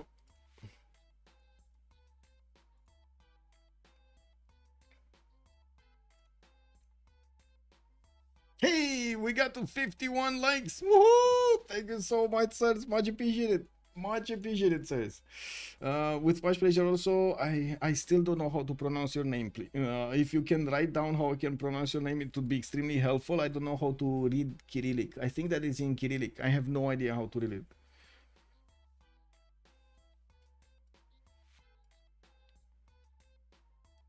Okay, got that going. Can we get to... Let's go for 70 this time. Let's see if we can get to 70 likes. Yay or nay? Can you choose tech lead? Wait. Can you choose tech lead? How many takes away is Netherlands? I can take a look at the tech lead. Yes, he's 47 technologies. Let's see on everybody else. 34, 37, 42. This was 47, right? So he's 5 above the next one next to him. 34 on Aztec. We got goal on 36. 37 on Ottomans. 37 on Lotaro. Elizabeth I is 32, and then Alco is on 32. So definitely there's a big advantage here for Netherlands tech. We do have him 48 technologies. 48 technologies. How does this work, by the way? Is it just one round, or is there a final round for top teams? Okay, give me a second. It's one round. It's 2 separate games. Each session, basically. Not connected. Okay, there we go. Okay, it ends Great Zimbabwe, and we're gonna need to see if the religion is spreading. We do have 3 out of 11 civs converted here for Chadwiga. We do have also Charles Darwin appearing for him. He's getting a few archaeologists, and that's it. Actually, he didn't manage to put more defenses on the coast. Nor is he that worried about gold, especially while he has so many units that can go against Aztec. It does seem like he's kind of holding gold hostage, right? He doesn't want to enrage the bear, poke the bear that much over here. Lobster already took a lot of cities from Persia next to him, so I'm pretty sure Poland is thinking, okay, not my cities. You can take the other guys' cities, like Persian cities, but not my cities, okay? If you do that, Aztec is gonna get it. Yeah, I can show. I did show. Yes. Use what was that? I don't know what that is. And I don't know what that is. I have no idea what that is. Wait, give me a second. Isn't like a hiccup or something? Oh, wow, that's actually a term. Whoa, what does this mean? I see. Okay, there's also a movie. How can you actually interdict a movie? Kick W. Anyway, yeah, auto mode caught everything, man. They know everything. Yeah. I did, Sandorius. I did. I guess I need to do add band word. Hick. There we go. Oh, it doesn't let me. Kick W. I need to go. Whatever. I need to take a look at the list. Anyway, Casa de Constatación being finished in Engulumapu in 4 turns. He does have a continent split to the east side, and well, he's gonna get 3 governor titles anyway. That's pretty pog. While he's gonna get more bonuses in the cities that are on another continent and that do have governors inside of them. So Willimapu and Nagmapu are both gonna get more yields. With the planes that should be coming around, he should be building up a defense here against a possible aggression from Poland. And I do have to say, we're halfway into this era, and they do need to get a lot of Diplo favor on Elephant Guy and Zulun if they want to keep up with those bonus points. I'm pretty sure they will get sniffed out. Somebody will take a look at the Diplo victory points, and they will see, and Wilhelmina is not far away from getting the victory. In the overall tab, we do have 13 out of 20 points available for Elephant Guy, since he did finish Mahabodhi Temple and will finish his religion soon, getting research labs everywhere, and managing to get to 867 points of production. Already starting to get quite a few biplanes out on the west side, and so much gold is available for him. We do have also Persia managing to pillage most of the tiles of his next door neighbor Ottomans. While he's not interested in the cities, he just wants to get all of the eels out of his opponent here. I'd also notice in the score screen, Wilhelmina is keeping up his lead in the game with quite a few points, 104 points actually difference between him and the next team, which is going to be Poland plus Congo. We do need to see, but I find it unlikely actually that we're gonna see Gol and Aztec managing to get higher, not to mention Lotaro and Suleiman getting higher. They're not far away from team 2 though. Skalidum and Oli and Neko should just be able to catch up if they can. They should be. Oh, Neko is getting hurt over here, right? Ottomans was breached by the units of Persia, and unfortunately that actually slows him down quite a bit.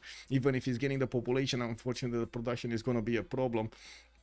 And acquiring techs and acquiring civics and so on, he's getting quite hurt by these calves of Persia. Yeah. Oh, yeah. I mean, you know, it is what it is. Looks like Ottoman caught it again. Kick W, man. Yeah. Oh well, it is what it is. Can't really help it.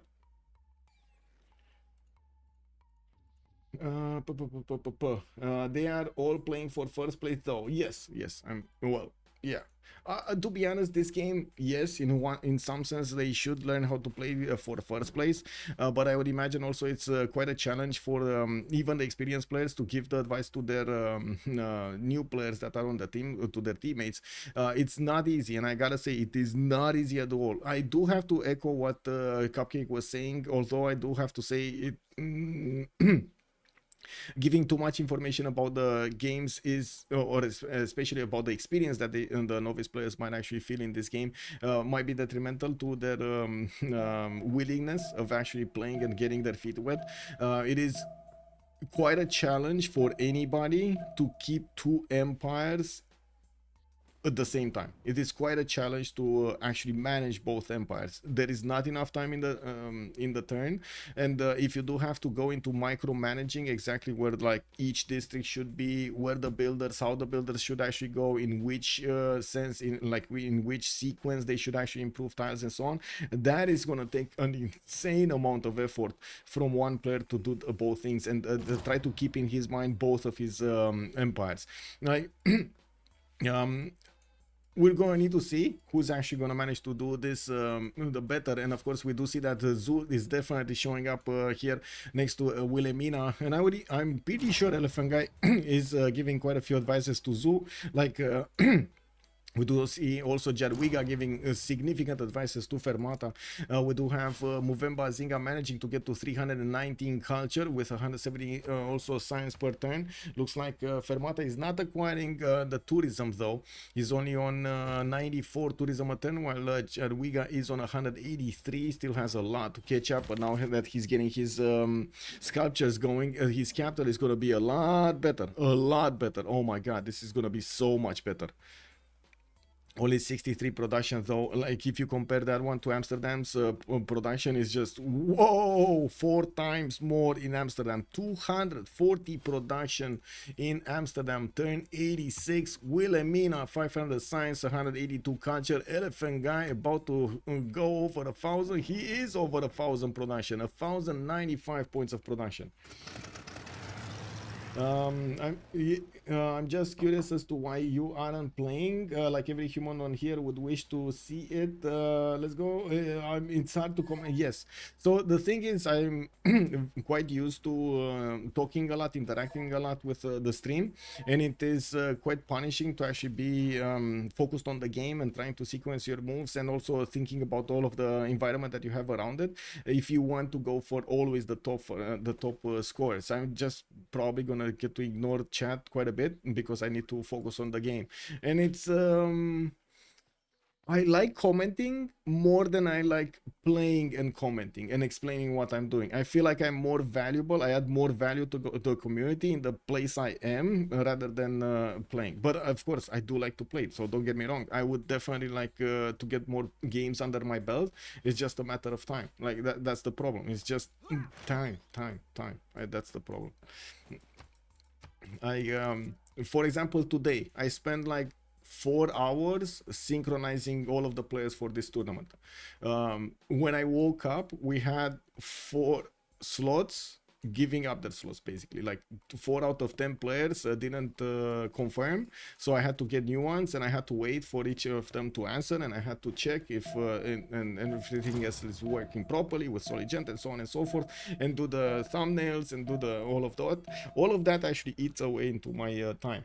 But I do hope, and I do think it is quite valuable for the stream health. Like I do believe you want to see more quality, you want to see more thumbnails, you want to see better thumbnails on YouTube, you want to see me knowing how to say how to do better music, better graphics, better commenting, better English, better everything, right? So I'm trying on every level, I'm trying to bring myself higher in quality, and I hope that would actually bring more success to my stream. And I'm not watching that much, and I gotta say I'm not watching that much how to say the top viewership of my stream, as I'm watching the activity, and as I'm watching how much you guys enjoy the games that you're seeing, what kind of games you're enjoying to see, the 4v4s, the FFAs, the tournaments, the 2v2s, 1v1s, and so on and so forth, and trying to improve on that. Zoo might lose novice tag over this. But this is she's a good novice teacher. Yes. She might just get it for the novice teacher. Yeah. The mod team doesn't need to take away the tag. Yes, I think most people are here because of commentary, and if he plays, it will take that away. That is also true. Yes, 3 years of you saying that, poo, just play some games, you'll surpass everyone else. Oh man, I'm doing me. This is me doing me. Wait. This is me doing me. Also, Civ7 is coming around, guys. You keep asking me of playing Civ6, but Civ7 is coming around. We won't have tournaments in Civ7 just from the get-go. We're gonna need to, how to say, we're gonna need to relearn the game, and the only way to learn the game is by playing, right? Like, remember, before I actually started commenting, I already had 5,000 hours playing in the community. I already had like 3 CCCs under my bed, winning them. I already had like multiple other competitions that I participated in, and a lot of games. I was just sitting around in the Teamers channel with Wazabaza, with Falcon, with the others back then, with even Jack the Ripper and so on. And we were playing all day. Whatever games we were finding, we were playing all day. Rage, like so many players from back then. Tordred, Sivoki, Estes, like all of the bad boys from that. The big boys, I should say, not bad boys. No, I wouldn't get your hopes up for Civ7. I'm not getting my hopes up. Actually, as how to say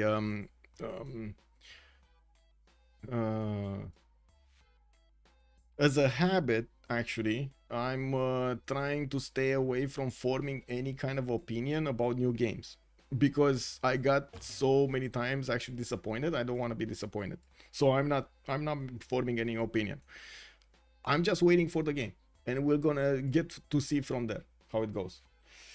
Serious, like maybe 25 years from now, just like TV shows. Well, yeah. Didn't CPL convert to playing Civ6 after it had more DLCs than just the vanilla, because it didn't have that much content otherwise? Nutria, 20th for a gameplay reveal. Yes, exactly, Ohashi Warrior. It's 20th for the gameplay reveal. They do already have the live stream premiere up on their YouTube channel, so if you want to check that out, you can actually just click on notify me, and it's going to give you a notification when they're starting off their live. And CPL, personally, I got into CPL a month before Rise and Fall.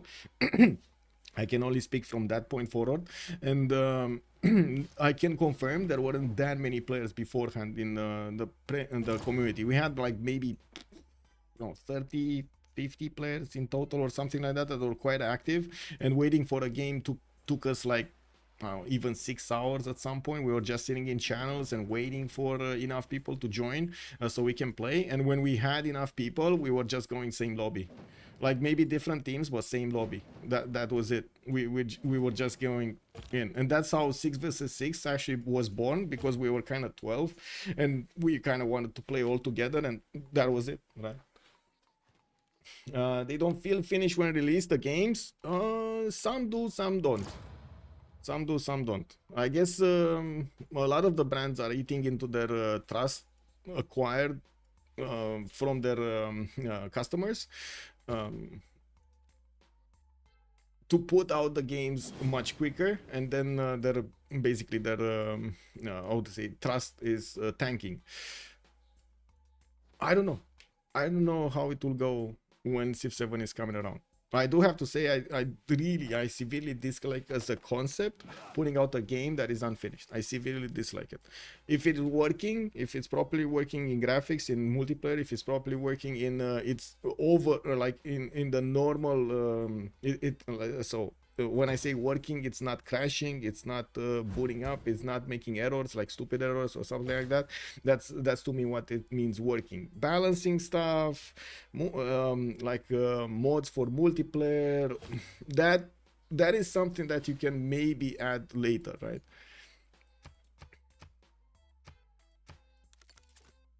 We'll see. You can imagine this being kind of my job, like for the last 3 years, 4 years. I'm super excited to actually see Civ 7 coming around, right?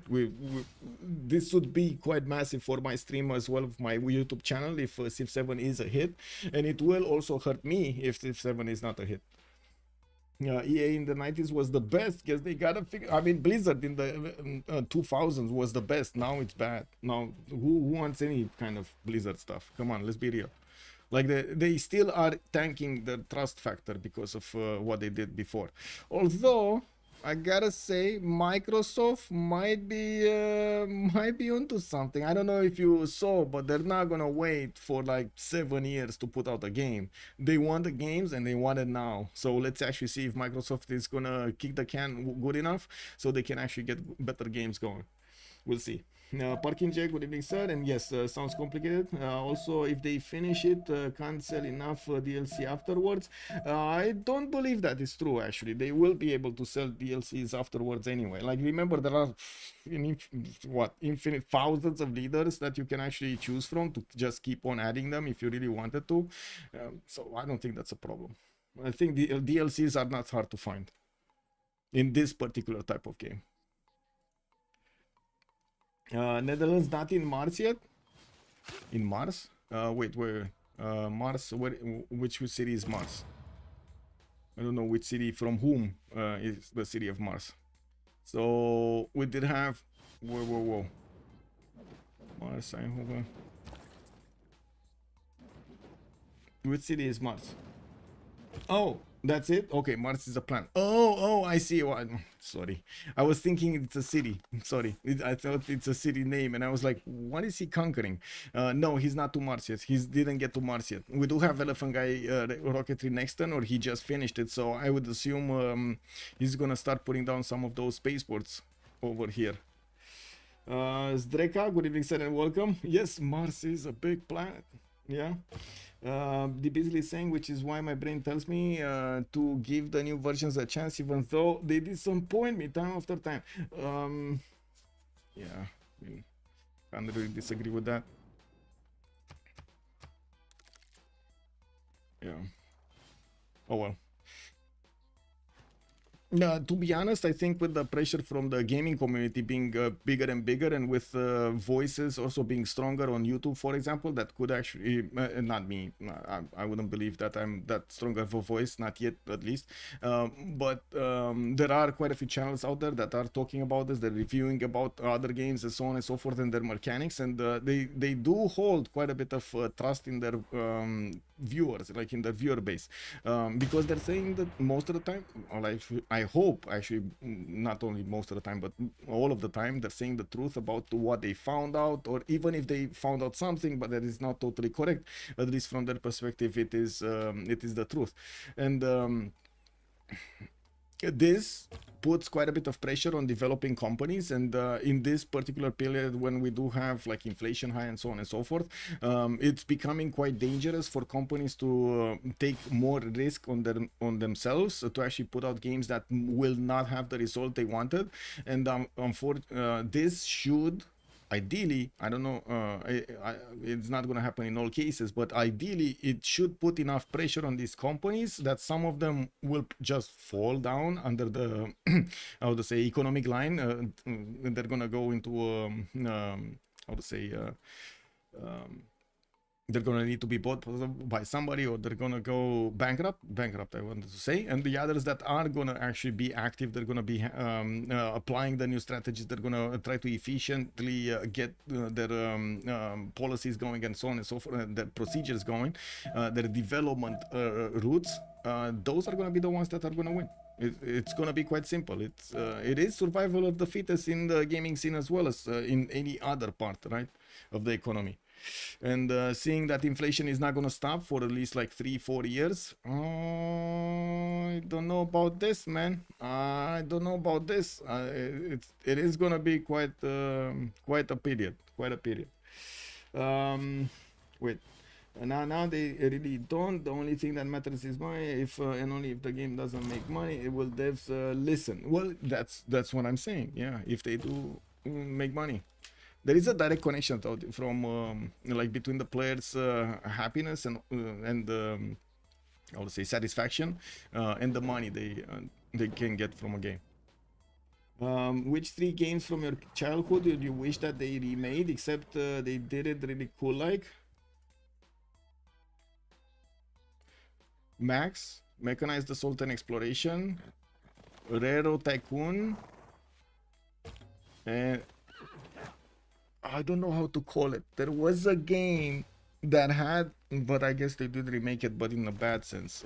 Like there was a trading game with like spaceships that you're moving through a city that was like very dark and scary and so on, but I don't remember how it's called. Anyway, Max, Transport Tycoon, and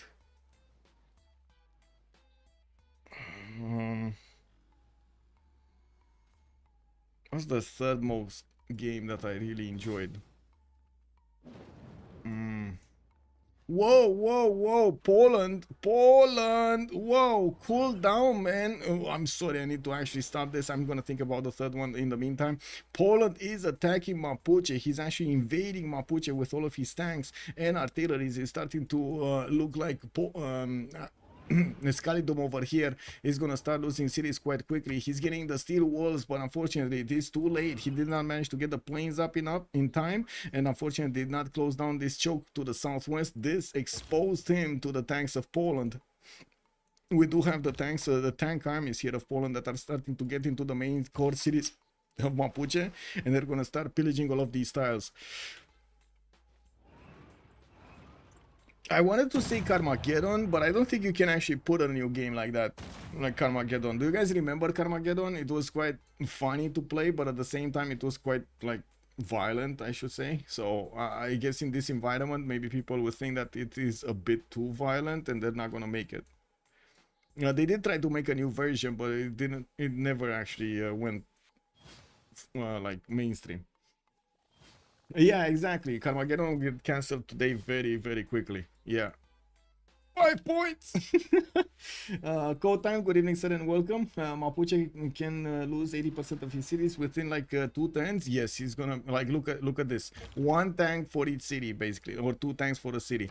We do have 1, 2, 3, possibly 4 cities being taken out next turn, including the capital city, Ngulumapu, with no steel walls and with not even these parking shots able to get 1 turn over here. It does seem like Mapuche, unfortunately, doesn't have the military to fend off attacks in the southwest.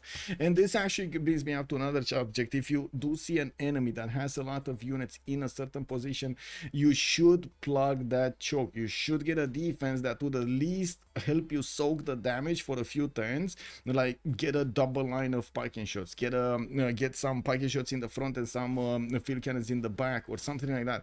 You need to somehow soak up the damage until your newly made army can actually make it onto the front line and keep up the defense, reinforce that always. In this scenario, it does seem like Poland is going to manage to do a significant damage against Mapuche here.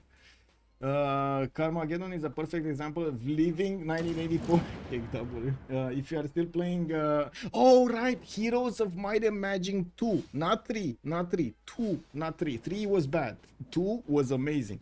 That's what you're saying, right? Home is Heroes of Might and Magic. Oh my god, I would love to play Heroes of Might and Magic 2. They tried something with like World of Wonders or whatever that's called, but it just didn't click. It didn't click at all. I don't know, maybe it was just me not liking it. I don't know. We do have Gol actually starting to attack Mapuche also with Escalidum exposing his trade routes over here. There are so many traders that Gol could actually pillage. We will probably see a few more of these ironclads starting to go into the north, not to mention the privateers, to get as many goal points as possible. Everything was censored. Oh, kick W, man.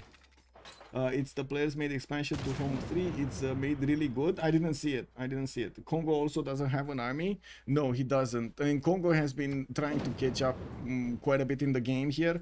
We did have him stagnating at around like 1060. It looks like now he caught up, but not that big in the science. He's 200 science with 425 culture. We do have Fermata here managing to get a lot of tourism, 214 tourism, while Jadwiga is on 200 right now.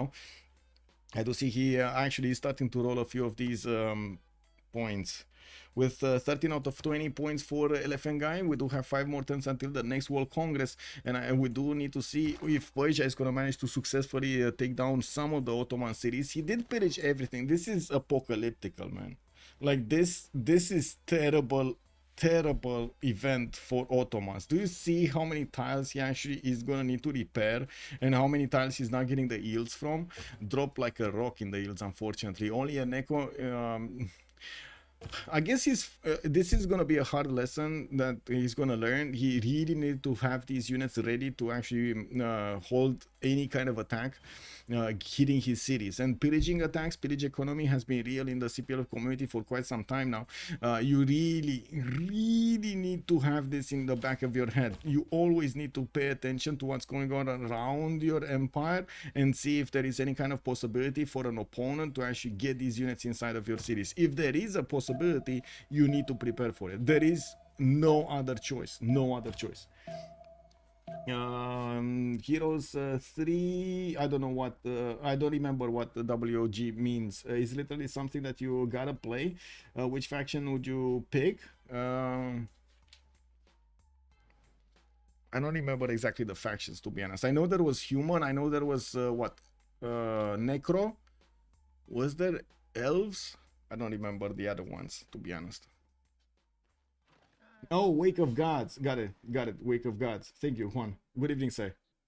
It's just not understanding the terrain that what does most people in. Yeah. Censored for your protection. Yeah.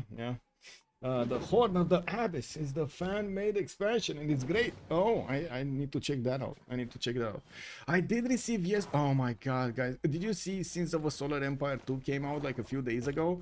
And Groovy Fit was the man of the day. He actually sent me the gift with Sins of a Solar Empire. I woke up this morning, I was like barely getting my eyes opened, and I opened up the phone because it was like how to say, it made a noise when I picked it up.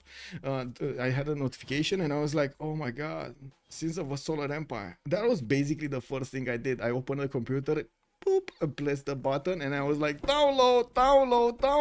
I didn't get to play it, right? But at least it's there. Oh man, I'm gonna try. Not sure if you guys like Sins of a Solar Empire, but it is an extremely good Forex games, space game. And I understand they're gonna try, from what I've seen, they're gonna actually try to make it extremely good multiplayer viable. They bought more servers, they got everything going, and they fixed their UI, so it is like just a click of a button and you get into the game. It's amazing. It's so easy to get. It's unbelievable. Spaceport's coming around here from Netherlands. We got 6 turns for him to go, and I do notice he's preparing an army of helicopters on the west side. We do have fighters also available for him to fend off attacks if he needs to, and getting his sewers for the extra housing and amenities. I would imagine amenities more important right now. We do have in the overall tab still him on 13 out of 20. It's not like he's gonna get these quicker.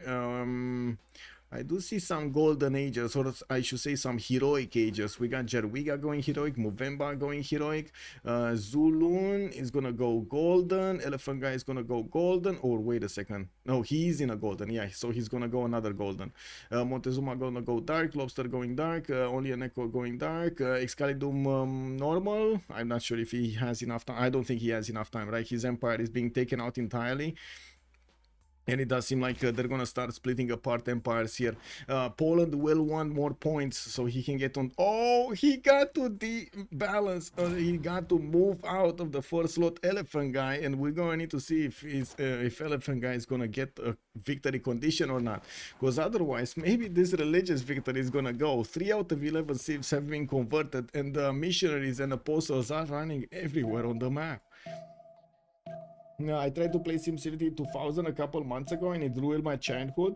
Kick W, man. Yeah, that's, I mean, yeah. That game was kind of fun back in the day. Kind of fun, I say kind of fun. But then it kind of lost its flavor. And to be honest, I don't really see at the moment City Skylines 2 actually picking up what they should have picked up. Like, at the moment it's not giving us a good simulation of city building, which is kind of bad. Like I'm thinking, if you make a game like this and you call it a city builder and city simulation, it should have the economic aspect of it fixed, and it should have also the traffic fixed. If those two are not working, there's no city simulation. There's no city simulation. What are you gonna do? Just build buildings?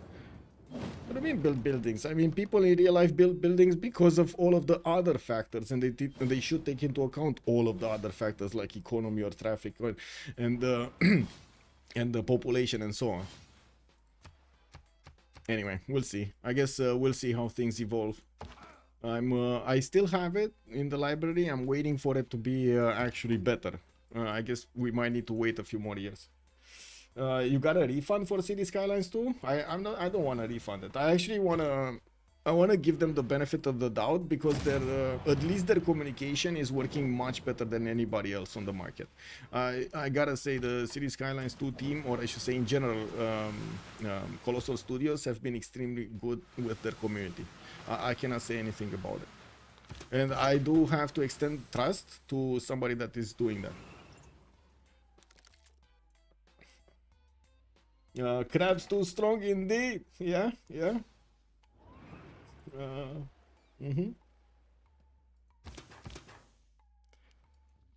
Well, what do we have here? Persia, Izmir. Okay. Persia is managing to get a few cuirassier corps into the borders of Ottomans, but without artillery, he's not managing to do the damage. He's gonna. I do see Persia is breeding some tanks over here next to Hamatana, while he's gonna get his cuirassiers. He's also bringing some siege units from the southwest. Let's see. Marius, are you fine to CC to Elephant? Lobster is asking Marius over here if he wants to CC. The CC needs to be unanimous, by the way, because there is a prize pool, right? Oh, Cristo Redentor coming up in Congo. Who do we have on the first spot? It's still Team 4. That's gonna be Poland with Congo. Okay.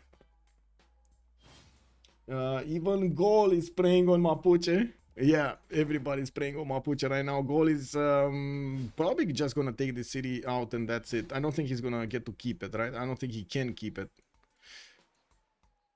And I gotta say, the amount of production and effort that he needed to put into Sherikumis and Tushpa, keeping these cities, I'm not sure if it was worth it, to be honest. Not that convinced it was worth. He could have just kept the military next to it and that's it. You gotta take into account, it's not only the production and the food and the gold that you're spending, it's also the time that you're spending every turn. And doing so much with so many units. Anyway, it looks like Netherlands might actually start to clean up Persia. We do have Hungary just keeping her units to the west side. It doesn't seem like she's interested in taking it. Oh, wait a second. I say that and then I see Hungary with an army of hussars on the right side. One turning them. This might be a helicopter attack against Congo. It does seem like also with the science of Matthias Corvinus being so high on 561, she's gonna manage to get to helicopters next turn, and we'll get to upgrade all of these Hungarian hussars into those helicopters quickly.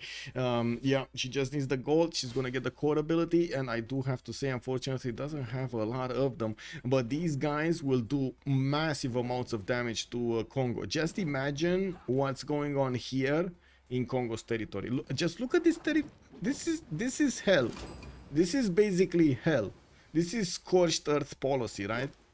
basically.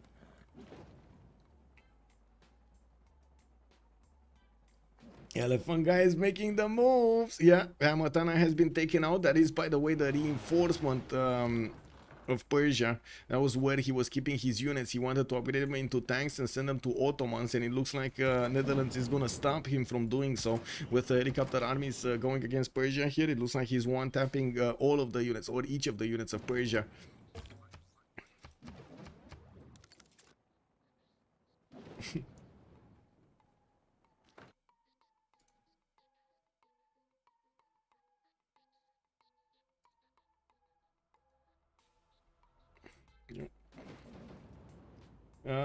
Nap time? I don't know. Let's see if they concede or not. It looks like Marius is not responding. Marius is still tearing apart the Mapuche Empire here, working on Willy Mapu, Wafin Mapu, and Mamul Mapu, while Nag Mapu is going to be attacked by Gol here from the seas. He does have a few tank armies there from Poland also to try to take that city down. Unfortunately for him, the free cities did get infantries, and these guys are going to be so strong even against the tank armies, man. They do get two shot, and unfortunately that also takes a turn, right? You want to one shot stuff with your tank armies. It's not happening.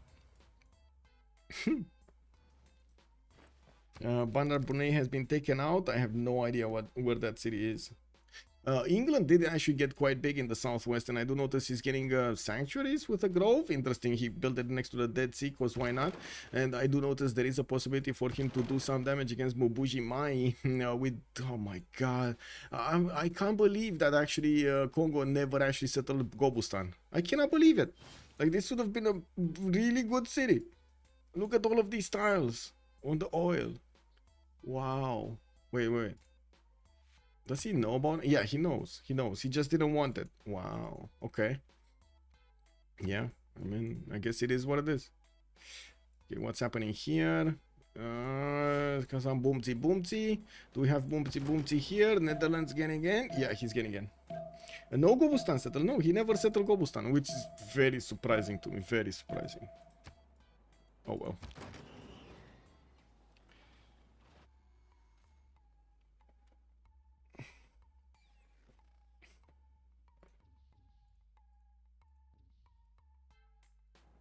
Oh.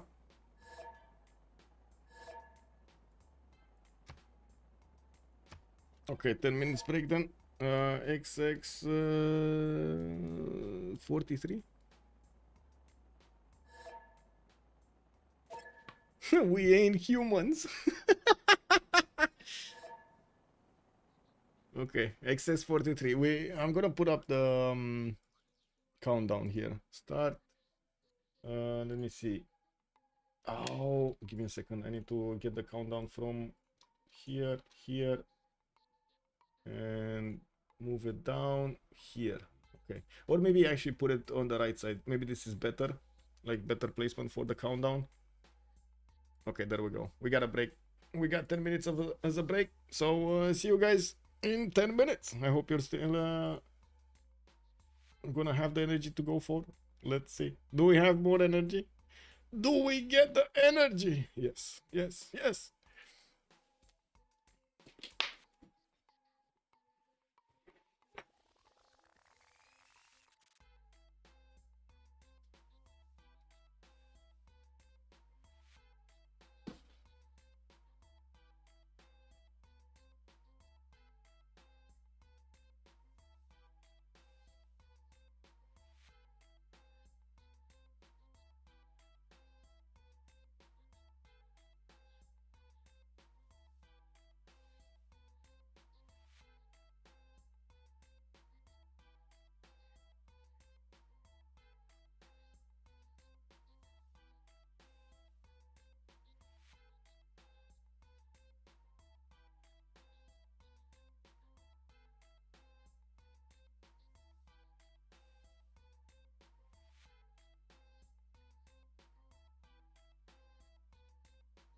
Oh, I see there are quite a few shots fired in the chat here between Otto and Jadwiga and Olya Neko.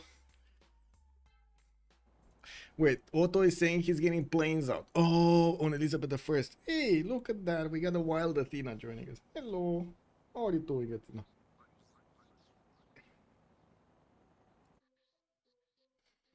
No, Gobustan. No. I could match them. Hungary stats free Simter 94. Yeah. Hungary definitely very good here. I would have needed a lot more culture, though. I gotta say, she would have needed probably 2 more theater squares somewhere.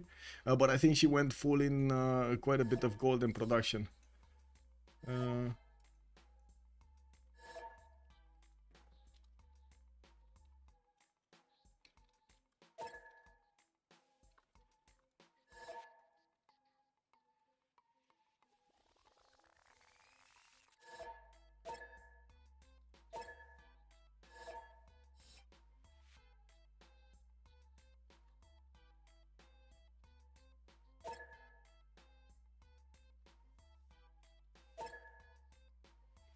Okay, let's see if they want a CC. Team 5 is a CC plus.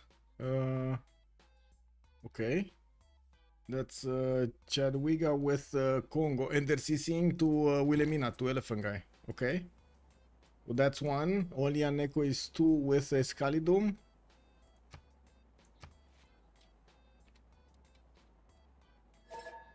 Let's see. Yeah, the CC is to... what kind of army building is Hungary doing? She's getting hussars on the right side that will turn into helicopters. She just got this. Kick. Plus or minus. So it's clear, please. Okay. I gotta ask the stream actually, Paul. Who was MVP team? Team 1. Oh, actually, wait a second. Congo plus Poland. Oh my god, I wrote Poland. I'm sorry, I need to find this out because it's $10 for the MVP team. Hungary plus Dutch. Montezuma, or I should say Aztec because it's smaller. Aztec plus Gaul or Ottoman plus Mapuche or England plus Persia. Okay, let's see. 5 minutes, actually 3 minutes. Let's get this going, guys. Put as many points as you can into this. I didn't allow points with I would say points, votes with points actually. So put as much as you can into this. I do have to say, okay.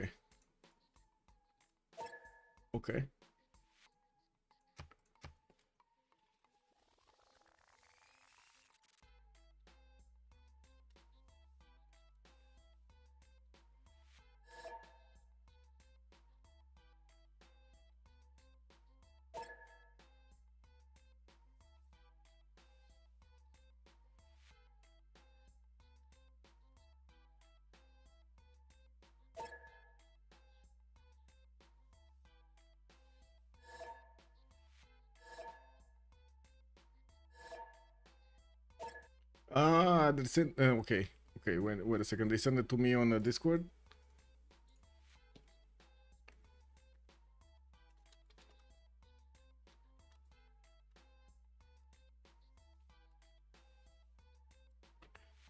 Okay, propaganda, team 3 is plus. Okay, we see. Okay, GG, well played. Elephant Guy gets the day. Team 3, wait, team 4 wins. We got it. Okay, let's see who's voting here. Guys, please vote on Twitch on the poll. Who was the MVP team? Vote on Twitch, please vote on Twitch. Who was the MVP team? We need to know. We need to know. We got 2 more minutes or 1 minute and a half, please. Okay, let's see.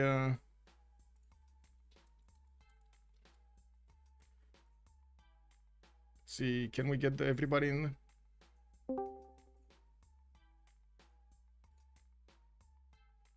Wait, I had 3-2 base and a 2-3 second Our ring. team had a really good position. Yes, wait.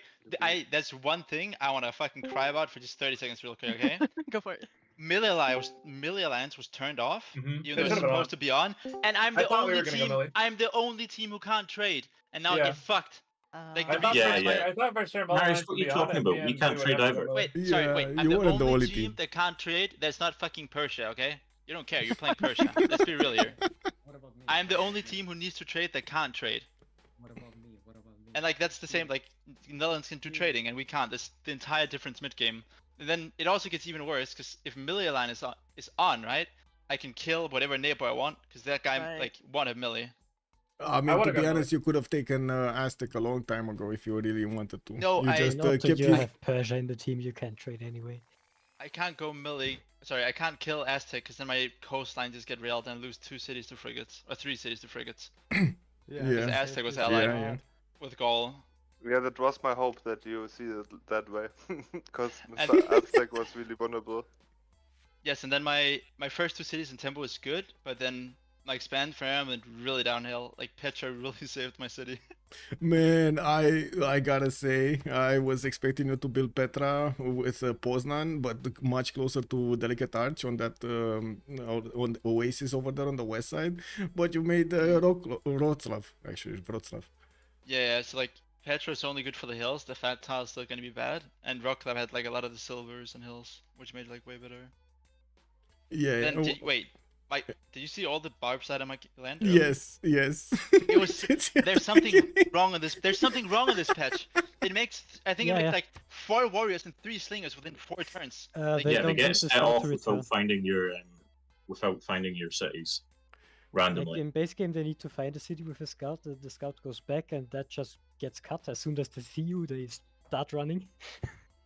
But that's no. It found my city. It got triggered, ran to the camp, and then it spawned like 8 units within 2 or 3 turns. Like Oh yeah, that's was- pretty normal though. I was If a they little find a afraid city and to. the scout goes back, they spawn a lot. Yeah. I was a little afraid to lose my B2 because it would settle on a flop plane with damage warrior inside, and there was like 3 barbarian warriors around it. Elephant, why did you go for me here? Like, why not Congo, you know? We are. That was next. We are. No. Oh, fair enough. We're waiting for both me and Zoo to send helicopters to Congo. Dude, I think if you're literally 1 turn later, I get tanks. Like, Well, yeah.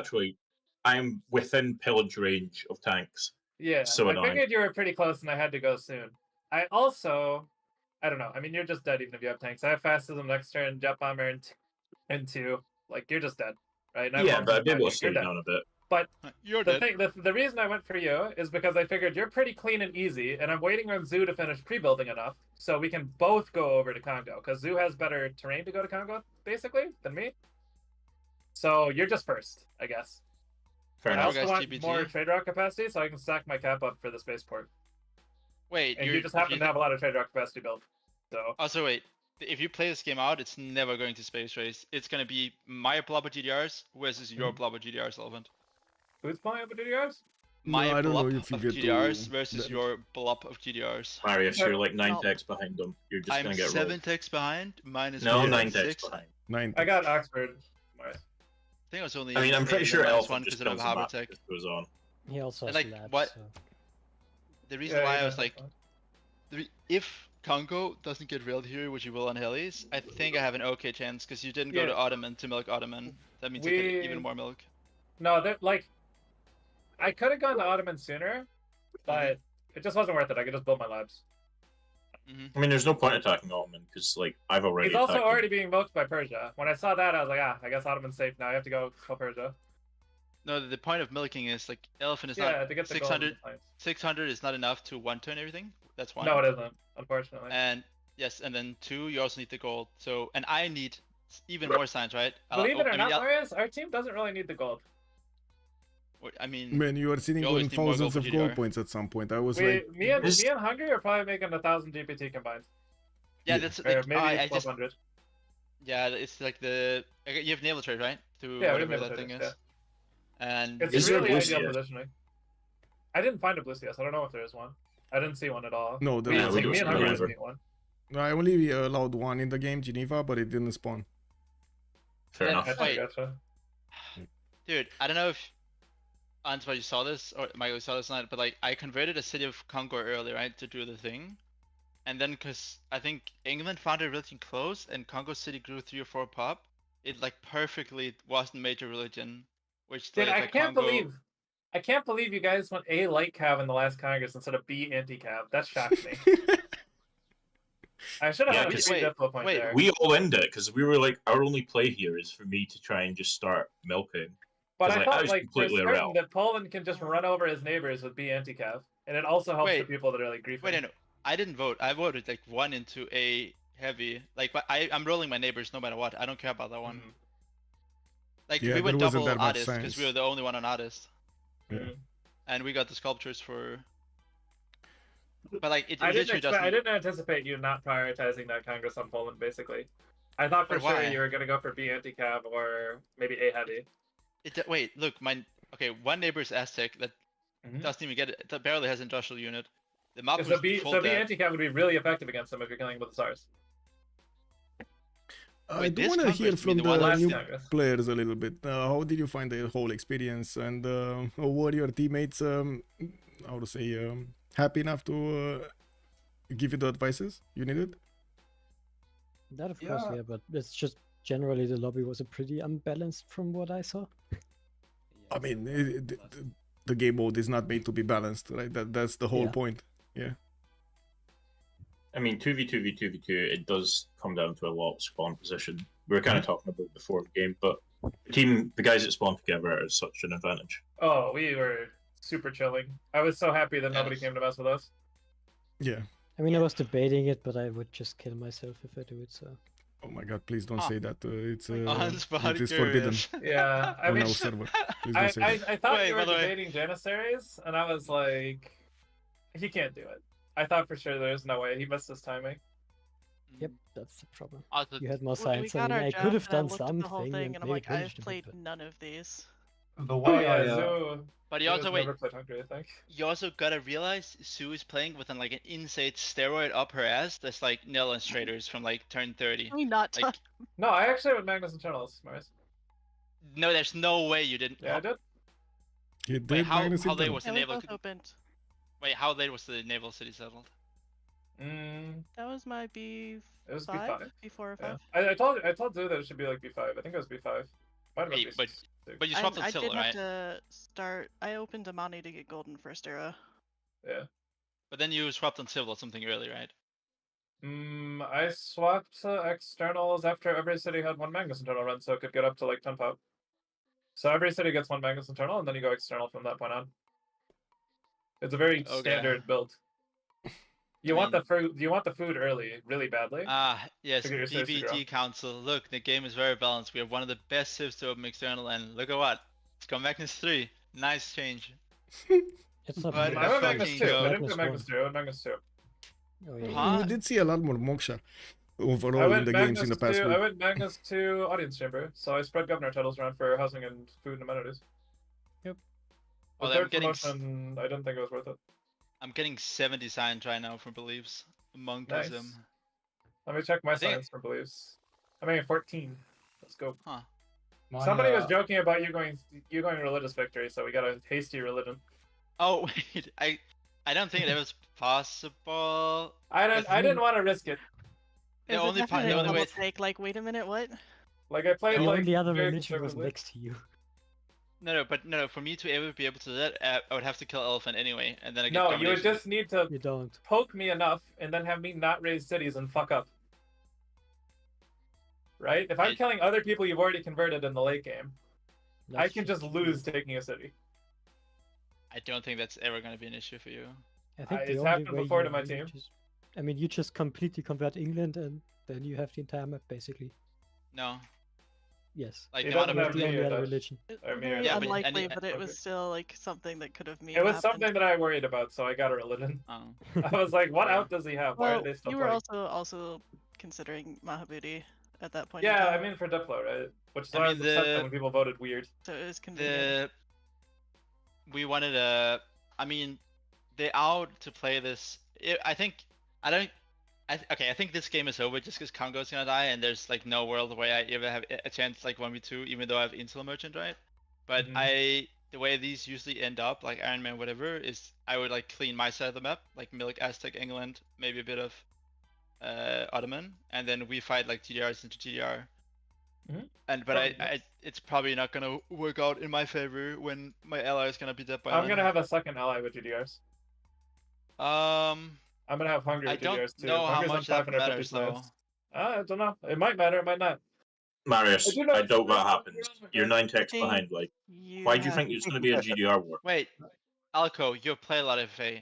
I can have a large. Wait, that can be a decent to large. Also, I'm one turning for the rest of the game because I'm milking science every turn. Second, Yeah, he's about to milk Hey, Meeble, wait, and he has double your stats. Elephant has no forward saddle towards me. He can never get my main cities with GDR with his tech lead, right? Unless he's swimming a settler right now, the tech lead doesn't matter for the GDR fight. Well, Congo's going to die, so he's going to be right next to you after that. It's almost like I said that. Okay, that's chill, a- guys. Almost like I that's a said good that. question Chill, for you. chill. It's cool, it's cool. UCC, we get it. Marius, I mean, I'm Can't curious, you why just go through why gold? did you not attack England with Congo together? We thought that at Hussars you just double Wait. team them. I don't know if you see, but his terrain is like the most cock shit ever. Like he has I mean, a I see perfect, that. Oh, he has a perfect don't- mountain range, 3 tile out from the water, going all the way around him. oh, I honestly checked. Yeah, I made sure he had like really- pikes and a general and stuff as well. Yes, So and then I don't think he on- could have pushed him actually. No, He got I've all the never- right stuff up. I'm never killing him. Like I can easily kill him now on Hillies, right? But like I'm never killing him on like anything before that, because like Oh, really? these, Okay. like look at these fucking chokes. What this is a joke. And then he does like 500 million of pikes and gets a general. Bro, Look, I'm not gonna go into that. I was so surprised when Lobster and Alco got into a naval fight. I thought. Yeah, I was really surprised too, believe it or not. I was But very. why, very surprised. Alco? You said the 4 seats on the coast and you don't have a single galley out. Yeah, but no. Like, Dude, I didn't know you were there. Like, I literally We did had not see you were borders there. touching each other. What are you I mean, the galley saying? might help that, but I'm sorry. We were on an island together with borders touching each other. I think that's a How did- slight exaggeration. I did not see you. At Susa, you had the horses and I had the tile next to an oppidum. You literally saw me. That's why I rushed you so hard. Because I didn't want a naval war. So your solution to not wanting to war was to war. I mean, was it really a war? I took species of you in one turn and the other one 2 turns later. Yeah, and then you just sat in a rail sim in the corner because you could do nothing else. So, like, what was the point of it? All it did I was just, like, didn't- I ruin my didn't want game to and re- didn't really progress your game at all. Yes, but I'm pretty sure that if I would not do that, you would attack me later with more ships. I actually had no intention of attacking you, but whatever. But I don't know that. I can't see. Like in a Whatever. normal FA, I would just friend you and send you traders, but I can't. So I have to secure my sea.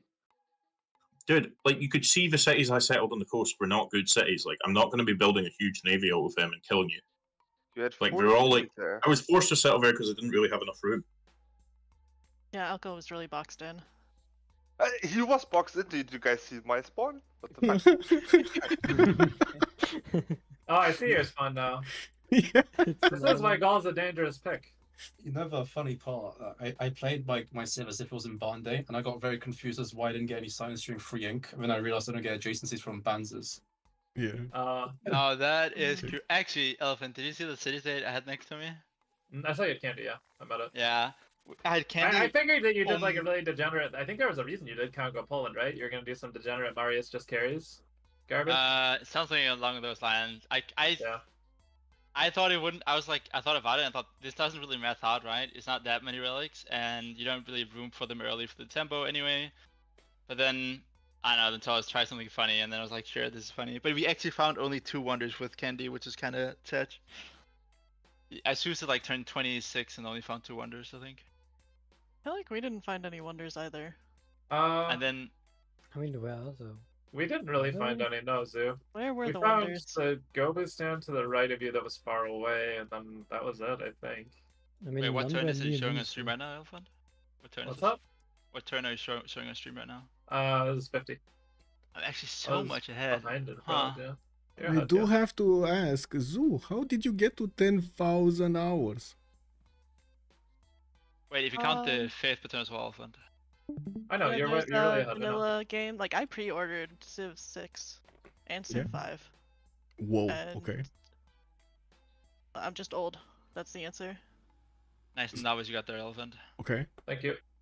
I got randomly assigned to this one. They said you need a sub now.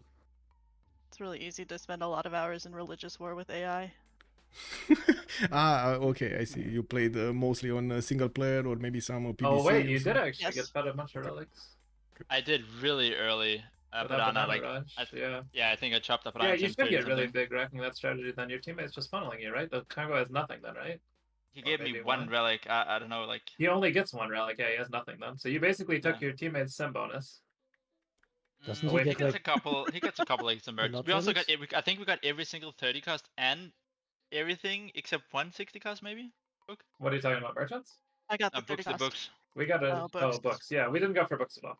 No, we Wait, what went do you for mean, Wait, yeah, did you I'm- take your allies' relics, Marius? Did you I say? took one. I took one. Yeah. Oh my god.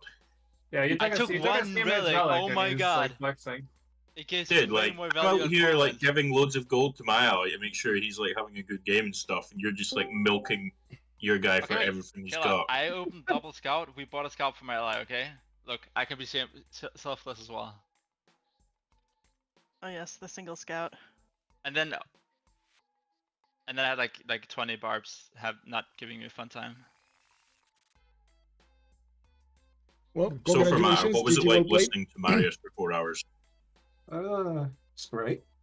I didn't talk much. You talked the entire game. What do you mean? Oh, I did talk a lot. Maybe Okay, I that's feel like I the didn't answer. talk much this game. You don't had the know Marius what's a lot of- treatment. No, I genuinely had like no idea what I was doing. Like towards the mid game, and then I realized like, wait, what's wrong with my science? And then I actually looked at my Civ's abilities, and I was like, wait, shit, this isn't Mbande, this is the other Congo. And I was, Also, I if you look at my sorry, go on. if you look at my expanded elephant, they're not like the best. There's a lot of 2-1 jungles and desert tiles. Actually, an extreme amount of desert tiles. Well, have a great Okay. evening, Really guys, and I do difficult. hope you enjoyed the tournament. We're gonna have another session next Oh. week, and hopefully we're You gonna fix some also of those wanted- problems. Okay, so you went Amani externals to Candy because, of course. GG, you Michael, lost. thank you for organising. Yeah, thank you, Gladly. GGs, thank you. We What need to else thank are you Soligen working for on? Poland? giving us the idea. We didn't know if it's gonna I work think I or get not. like I think I get like +1 prod my Poland market. So there we have it. We're gonna stop right here. They do have quite a bit of discussing to do to see the post game chat over their feedback, the debrief of between Marius and Elephant Guy. They're gonna try to min-max every one of those little decisions over here, see how they can get better. I do want to thank everybody for joining us, and I do hope you enjoyed the show with me tonight. I do want to thank you for the follows. I want to thank you also for the subscriptions given to the channel. Much appreciated, sir. You're basically putting bread on my table. Thank you for it. Also on YouTube, I did notice we did manage to get to 61 likes. Thank you so much, sir. Much appreciated. And I do hope we're gonna see each other also tomorrow. We do have the second qualifier of the Rooster Cup starting at 1800 GMT tomorrow, and we're gonna see what the players are gonna bring to the table then. Have a great evening, everybody, and I hope we're gonna see each other in the next one. Thank you so much also for the follow, Mr. Otto. Much appreciated, sir. So let's see each other tomorrow. Bye bye.